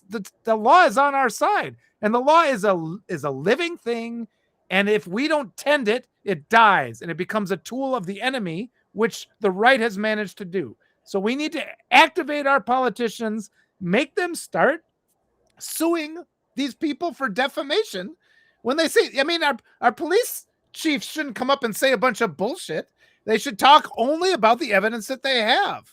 And we have to make that change. We have to activate that change in our representatives. Yeah, and thinking about like lawsuits and things. Yes, those are expensive. Yeah, I don't have the money for lawsuits either. This is where we need to This is where we need to continue adding more pressure in a positive way. Yeah. In a way where they see the reward on folks who are in the celebrity communities. Yeah. Folks like Billie Eilish, who donated so much fucking money, who has given so much back. Yeah. Reward her for that. Yeah. And then ask her to continue doing more and encourage her to get her friends involved. Because the cycle of positive reinforcement is what we're like. The illegal acts and false accusations is a cycle of negative reinforcement. Mhm. That is what we are being trained into. It's Pavlov's dog and being trained by that stupid little fucking clicker. Well, Pavlov was trained by the clicker too. He had an emotional response too. We need to start training ourselves with a new clicker, with a new button, which is celebrate the wins and do the things together. So we need to get a group together, which is what we're trying to do. And we are continuing to do, is we need all of us out there pressuring in good ways and then rewarding them for it. Folks like Billie Eilish, Mark Ruffalo, Keanu Reeves, folks on those vein who are amazing people already, have them bring out even more, because they know, folks, they have networks we don't. We need funding to build the systems. One of those systems is a system of support for legal funds. Like, well, we can't afford that ourselves, but there are some really rich folks who can. And it's on us to start tagging them, because Mark Ruffalo's on Substack. You can tag him. He shared a piece by Qasim Rashid Esquire. He shared one of Qasim's pieces, and Qasim got on, and they had I think they had an interview or something, or a discussion, and that Qasim got, like, he's done some amazing things, like the ACLU and groups like that. Yes, but the ACLU is not enough. Yeah, there's millions of lawyers in America, yet we only have the ACLU and like one or two others. Why? The conservative side have 500 or 5,000 or 5 million different legal groups that are all getting donations and money through black market channels. Like, they're doing everything illegally. Why don't we just do it out in the open in the front legally, and with some fucking pride behind it, and say, I get $10 million system of lawyer, that secondary system of lawyer, like Courtney said in the chat, most of a lawsuit be audited. Most research could be done, and we could help build for lawyers to use to help us. We need folks in the background. And I'm working with Courtney, who's a really good friend of mine, on the Banner and Backbone side too, is we're getting community support forms put together on like how to be able to volunteer and Yeah. become part of like the overall a volunteer network to build these parallel systems, because we need lawyers who are willing to take up these cases, and we need people to know that they have money behind them so that they're not going to go broke trying to win a defamation case that their murdered, executed Yeah. son or spouse Yeah. or daughter or whoever they may be, because someone else is going to Has get to get executed. Yeah. They're going to get defamed in the process.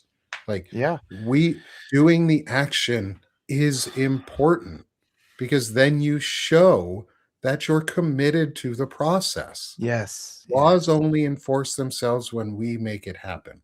Yep. And laws and political movements are downstream from culture. Mm-hmm. And when we fix the cultural aspect, which is what Walter and I work on a lot on the white supremacy side, and on the masculinity side, is when we fix that, it has a very big ripple effect. It is Yeah. I know I'm going downwards, but it's really a bottom up system. Mm-hmm. We're breaking the trickle down effect, because that's everything that is the false accusations is trickle down truth. We're Yep. bringing truth from the ground up and rebuilding a system, because, as I say in my note, I'll share one of my notes. Let me just say real quick too. The right seems to have endless funds, and that's another reason why I think that's why the Pentagon can't pass a budget. I think that money's being diverted out of those budgets. I think money's being diverted out of the military budget, and that's why these right-wing hate groups have endless amount of money for frivolous lawsuits. And that's why, we have to push back. You put pressure on people with that effort. I mean, don't concede in advance. They say that's why we play the games, right? The other team's heavily favored. Let's play anyway. Let's play. And I mean, you're gonna get pressure for going after these people. But once they've assassinated, once they've executed your child, what do you have left to lose? What do you have left to lose? So let's empower the people that have endured these horrific losses to get some sort of justice, using our legal structure. And maybe they win and then it is appealed, and maybe they lose after 3 appeals, or maybe they lose at the Supreme Court. Who gives a shit? You got to pressure those assholes for years. You had to make them spend money to defend themselves. This is what GoFundMe is for. Use these lawsuits, get out there and demand justice for the dead, because they're fucking executing us, and they're not going to stop until we hold them accountable.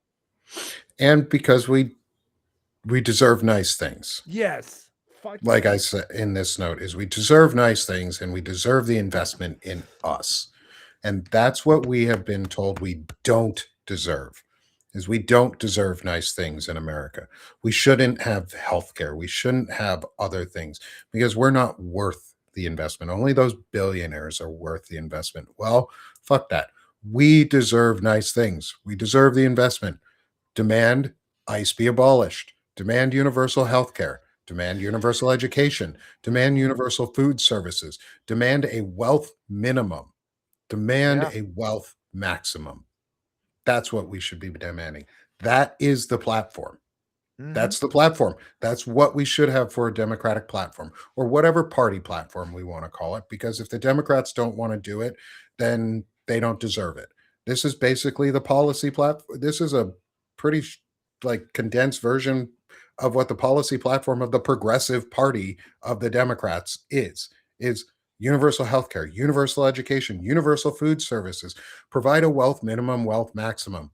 A wealth minimum means everyone is guaranteed a basic universal income, because we deserve the investment, because all of our information and data and shared knowledge and wealth of information and tax dollars have gone into fund these systems, which are not giving us any return. We deserve the return on our investment. Republicans believe that government is a business. Well, businesses give you a return on investment. I want mine back, which means a universal basic income where everybody gets wealth, because guess what? AI is going to make a shitload of fucking money. Mm-hmm. And it's going to cause everyone to lose their fucking jobs in the process. And we have to understand both things are true at once. It's going to consolidate wealth more into smaller hands. So demand a wealth maximum. because then all that money comes back to us. And then we don't get the unauditable Department of Defense because they've never passed an audit ever, which means they're stealing money. Yes. Demand a wealth minimum and a wealth maximum because those things will fix most problems. Demand universal food services, education, and healthcare, because those three things plus a maximum and minimum amount of money and wealth will fix 95% of the fucking problems in our country. Yep. Because most of our problems are built on the fact that we oppress our own citizens. Yeah. Yep. And that's a problem. And how do we stop oppressing our citizens? We abolish ICE. Yeah. Embrace this. And it's such a wonderful note, because once you live by integrity, things just start getting better. And people have seen, if you spend money on education, you don't have to spend as much money on prisons, but all of us, we can't be coerced by that lie that we have to make the responsible choice, or asking for too much is too much of a risk. Disregard that. That's the lesser of two evils bullshit. It coerces you into voting for evils. Go confidently in the direction of your dreams. Most people don't. They live their lives of quiet desperation. This is Thoreau. We've known that for years. Shake that off. Shake off your fears. You only get one life. Make every action an action of kindness and compassion and integrity. Do that. Don't listen to these arguments that compel you to become an agent or an enabler of evil. That's what we have to change. That's the fundamental culture of the United States. The progressive promise is not unreasonable to ask for. Disregard that lie and that manipulation, as Nick says. The only thing that's going to work is everything he's got listed right there. That's the only thing.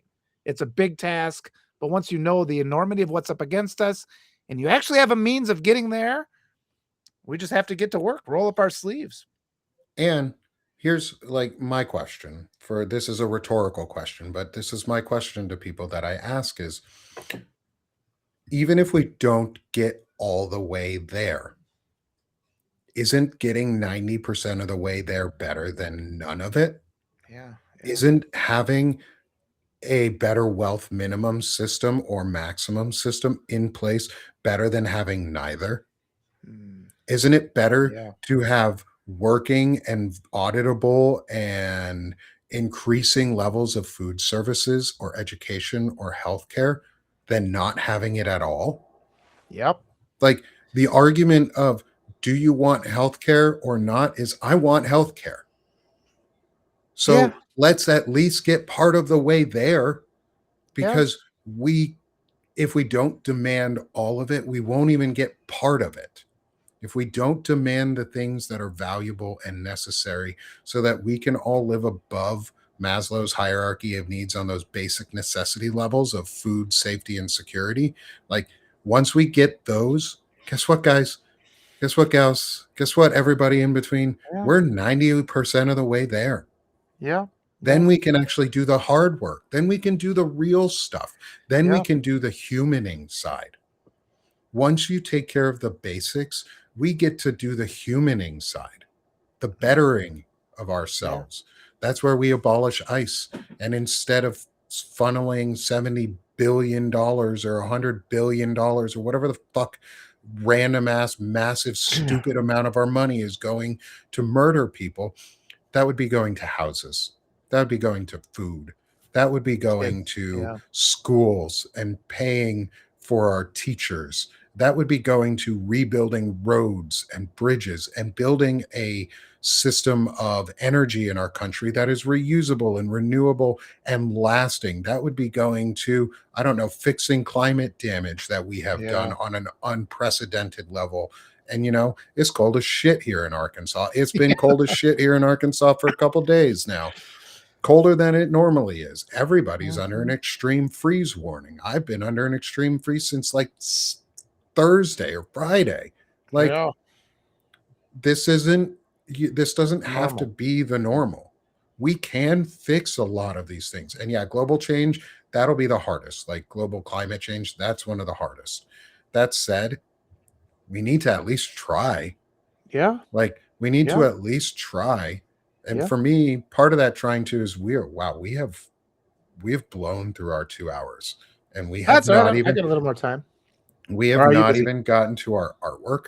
Well, let's at least get some of the artwork in. Yeah, we're done with the notes. Actually, I've got one other note that I'm going to show. This is a PSA. This is a public service announcement note, and not something that was caught by the. It was caught up in all of the that's stuff important, going on and lost. And this one is really important. Talked about it yesterday with Shane Urich and with American Citizen.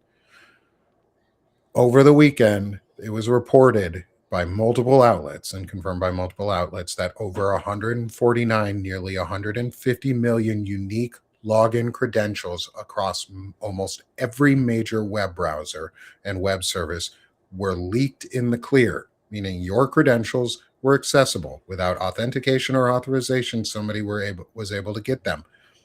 There's a breakdown of some of the numbers: 48 million in Gmail, 4 million in Yahoo, 900,000 in iCloud, 1.4 million .edu addresses, education addresses, 17 million Facebook, 100,000 OnlyFans, 420,000 Binance users, crypto, and your personal images if you are an OnlyFan.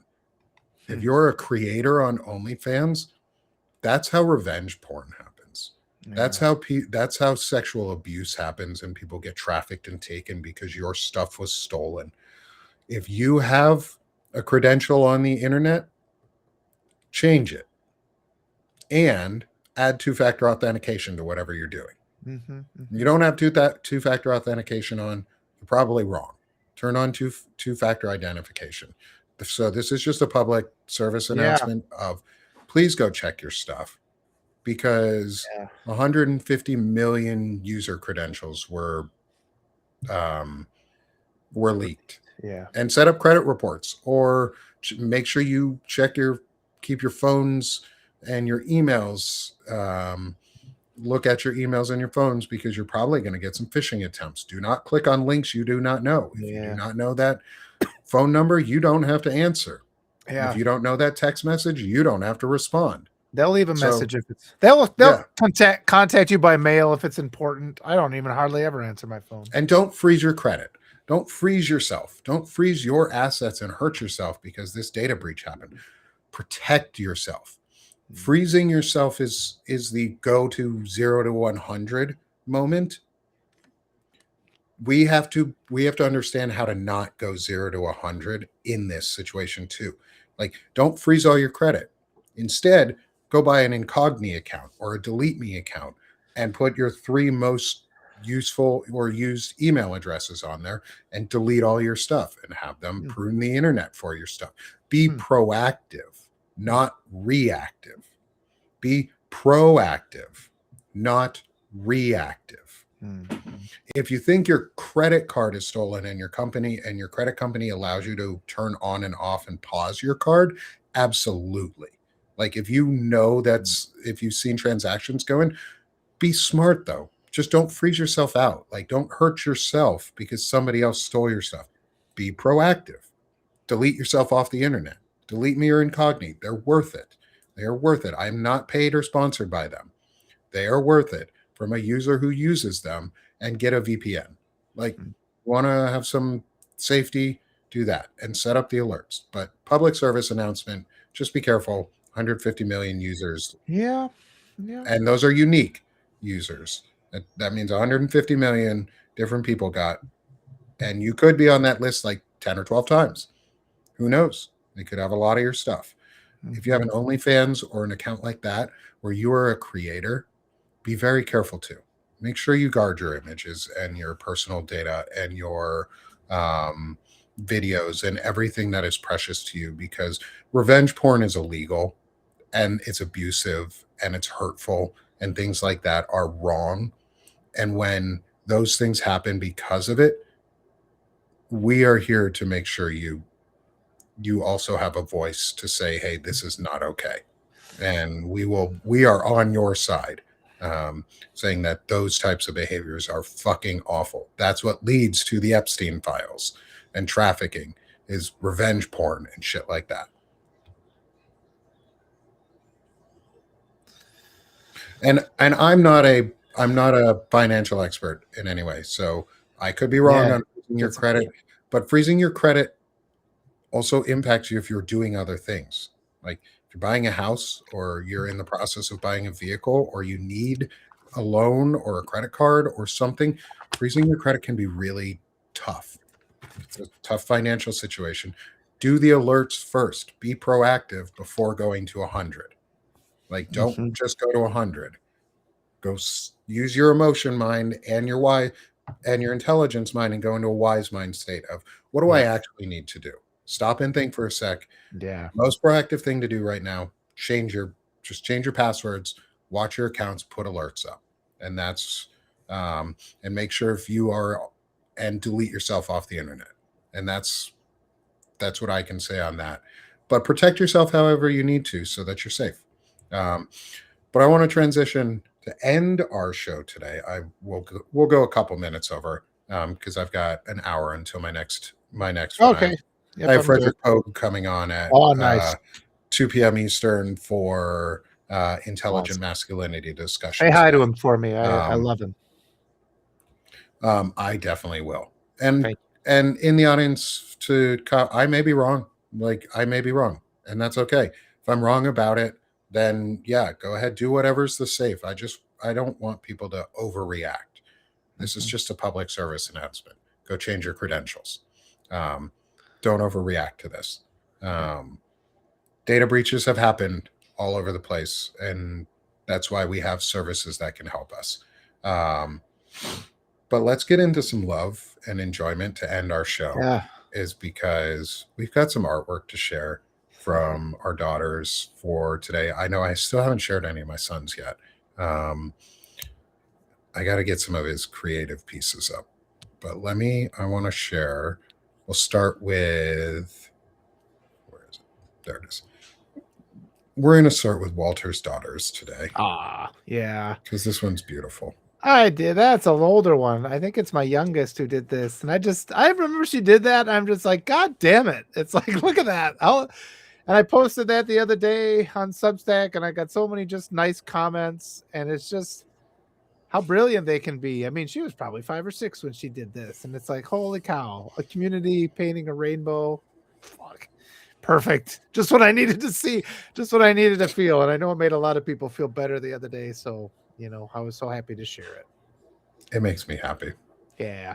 Yeah. Also, my new icon profile picture on Substack is one of Walter's daughter's pieces, and it makes me so happy.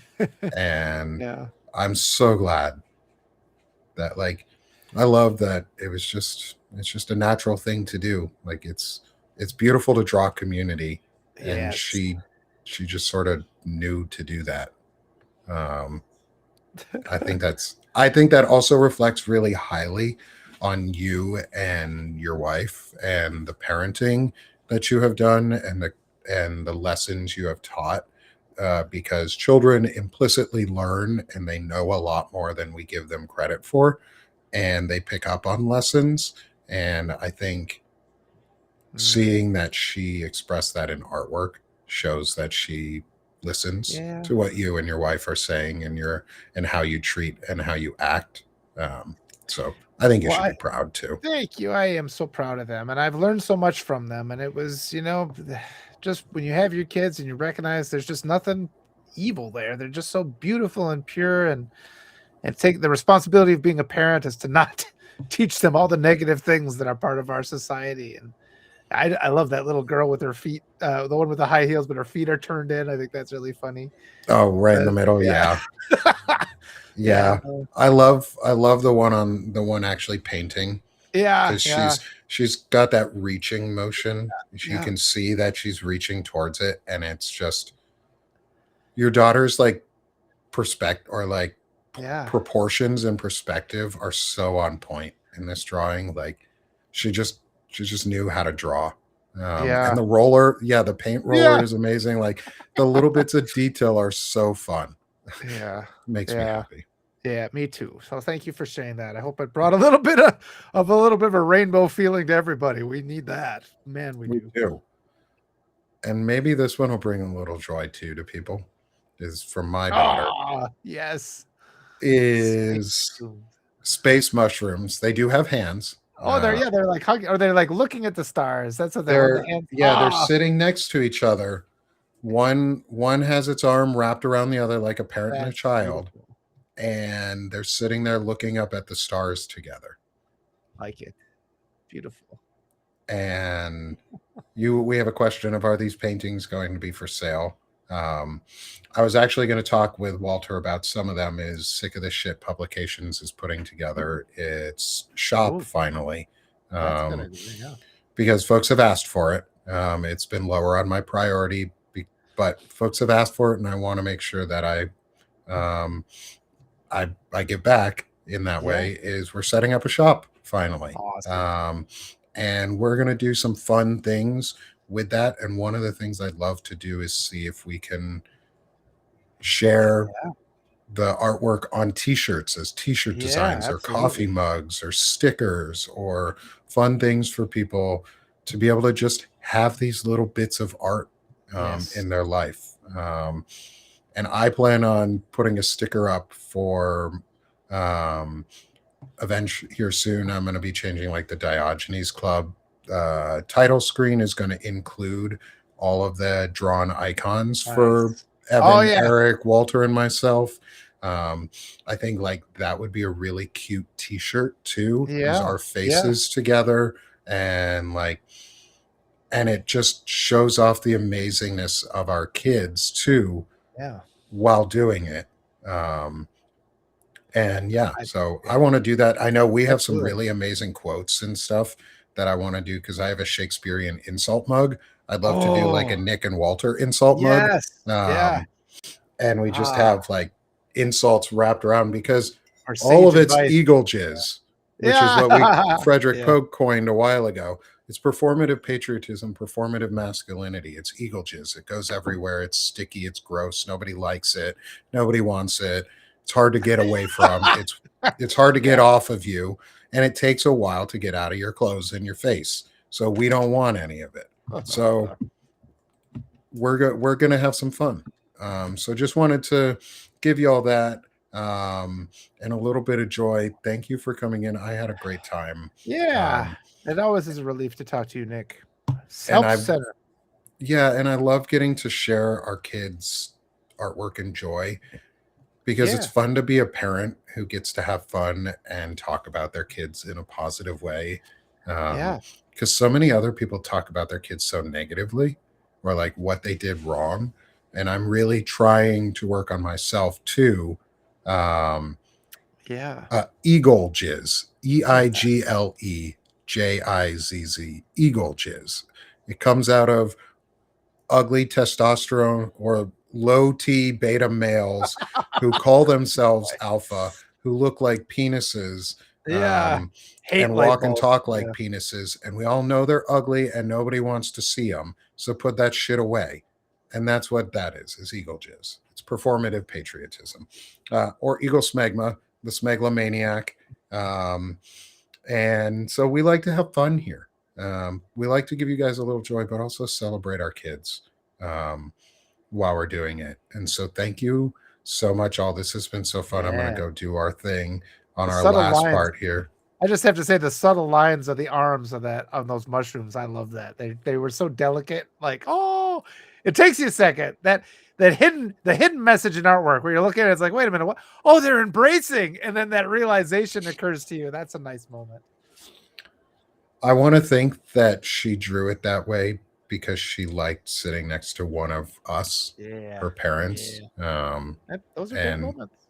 Because she said, like, my daughter will come out before, like, hi, I'm Nick. Come join me at Sick of This Shit Publications. I like to talk about stuff like this. I like to celebrate my kids.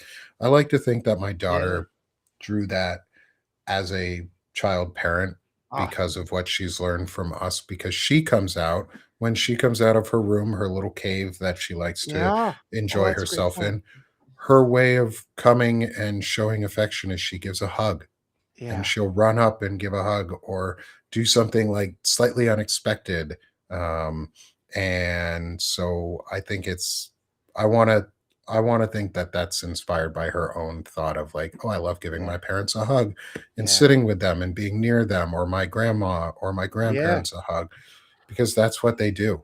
Um, and that's what we do in the house. So come join me at Sick of This Shit Publications, where you can get more of this, more of the fun, more of the joy, and a little bit of artwork from our kids. Well, not a little bit, a lot of artwork from our kids, because we share this every week. And they do go into the show notes, so you can all see them too. I like to make sure I share them. So come join me here at Sick of the Shit Publications. Lots of great stuff. You're going to see me again this afternoon with Fred Pogue. If you're watching this today on January 27th, you'll see me in an hour at 2 p.m. Eastern with Fred Pogue for Intelligent Masculinity. And I do a lot of shows like that. It's about masculinity, building a manosphere that doesn't suck, and creating a space for chronic illness discussions, and those of us who suffer from disabilities. So that's my space. I appreciate all of you for being here with us. We have such a huge crowd today. Holy crap. Oh, great. Wonderful. Walter, how about you, my friend? Promote yourself. Somebody said it in the chat, and I want to actually use that instead of sell yourself, because of the terminology. Is promote yourself, and how I can fix that little bit of word choices. That is choiceage.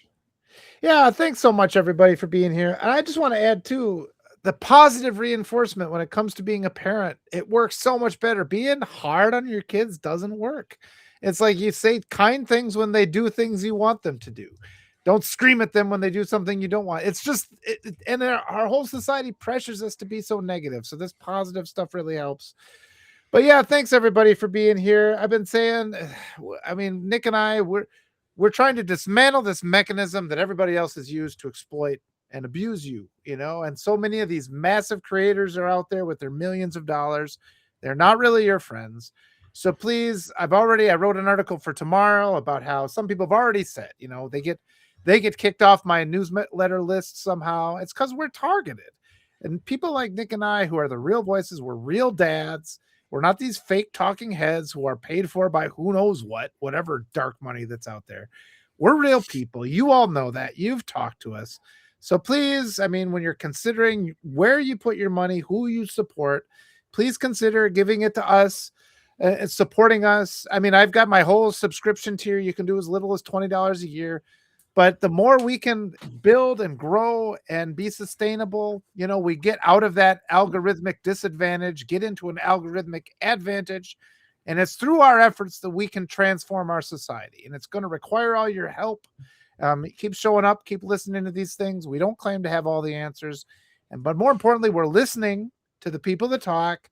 And I hope, thank you for pointing out, I do listen. I try to be better all the time. I never claim to be perfect. And this week, tomorrow, I'm talking to a gubernatorial candidate for the state of Wisconsin in the morning. On Thursday, Nick and I are talking with a congressional candidate. And the things you tell to me are going to influence what I say to them. And we have to get representatives that actually work for us. We have to dismantle the structure that is there. We're outside of that mechanism because we're bringing it down. We're going to build up something better. Your support is critical because Nick and I are the canaries in the coal mine. They're going to try to snuff us out to maintain a status quo that never worked. So again, thank you all for being here. Thank you all for helping us and being part of this. And you are all a major part of this. And we're the ones who are going to continue to work hard to ensure that you get your healthcare needs taken care of. If you want to see that in the world, we're the people to stick around with and keep listening to us and keep giving us information on how to do better and how we can all embrace our power and become bigger. And a lot of it, I mean, your shares, your likes, your comments, sharing on other platforms is critical.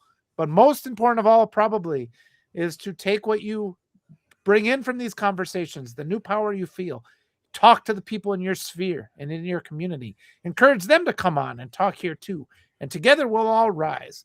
But we all have to be agents of that change. We can't look to a single savior. It's got to be a grassroots movement. That's what we're building. You guys are all part of it. I love you all so much. This year would have been impossible to survive without you. So thank you for being here. Thank you, Nick, for being such a good friend and for being my accountability buddy. and for just being my, centering moment, my touching grass moment every week that I need. And there are a lot of times that I've been on the brink, of despair, and talking to you has helped me to feel better and recover my power. So thank you. Thank you. I appreciate that. And the friendship has been one of the best parts, and that's what we're all trying to get back, our building friendships and building Yes. community. Again, I said it earlier, support Walter. He is a model of what intelligent masculinity can be and is. And so go support my friend. And thank you everyone again. And I want to give one final moment here. Go support our guest, Corinne, as Yes. well. That was great. She was such an amazing, she had some amazing contributions for us, some amazing thoughts around nonviolence, and our ways of resistance through peaceful mechanisms. And we're going to have her back again, Yes. and look forward to that discussion. This has been a wonderful morning. And again, thank you so much. Thank you everyone for being here with us. We look forward to seeing y'all again. No, not next week. Walter will see you next week, but I will not. Yeah, but I'll see you on Thursday with Emily Yes. Berge. So Yes. that'll be a wonderful talk. Yes, that will be. So look forward to seeing you again on Thursday morning, Walter. And everyone, let's stop being sick of this shit. We're doing this shit now. Let's go have a great day. Thanks, y'all. Thanks, y'all. Love y'all.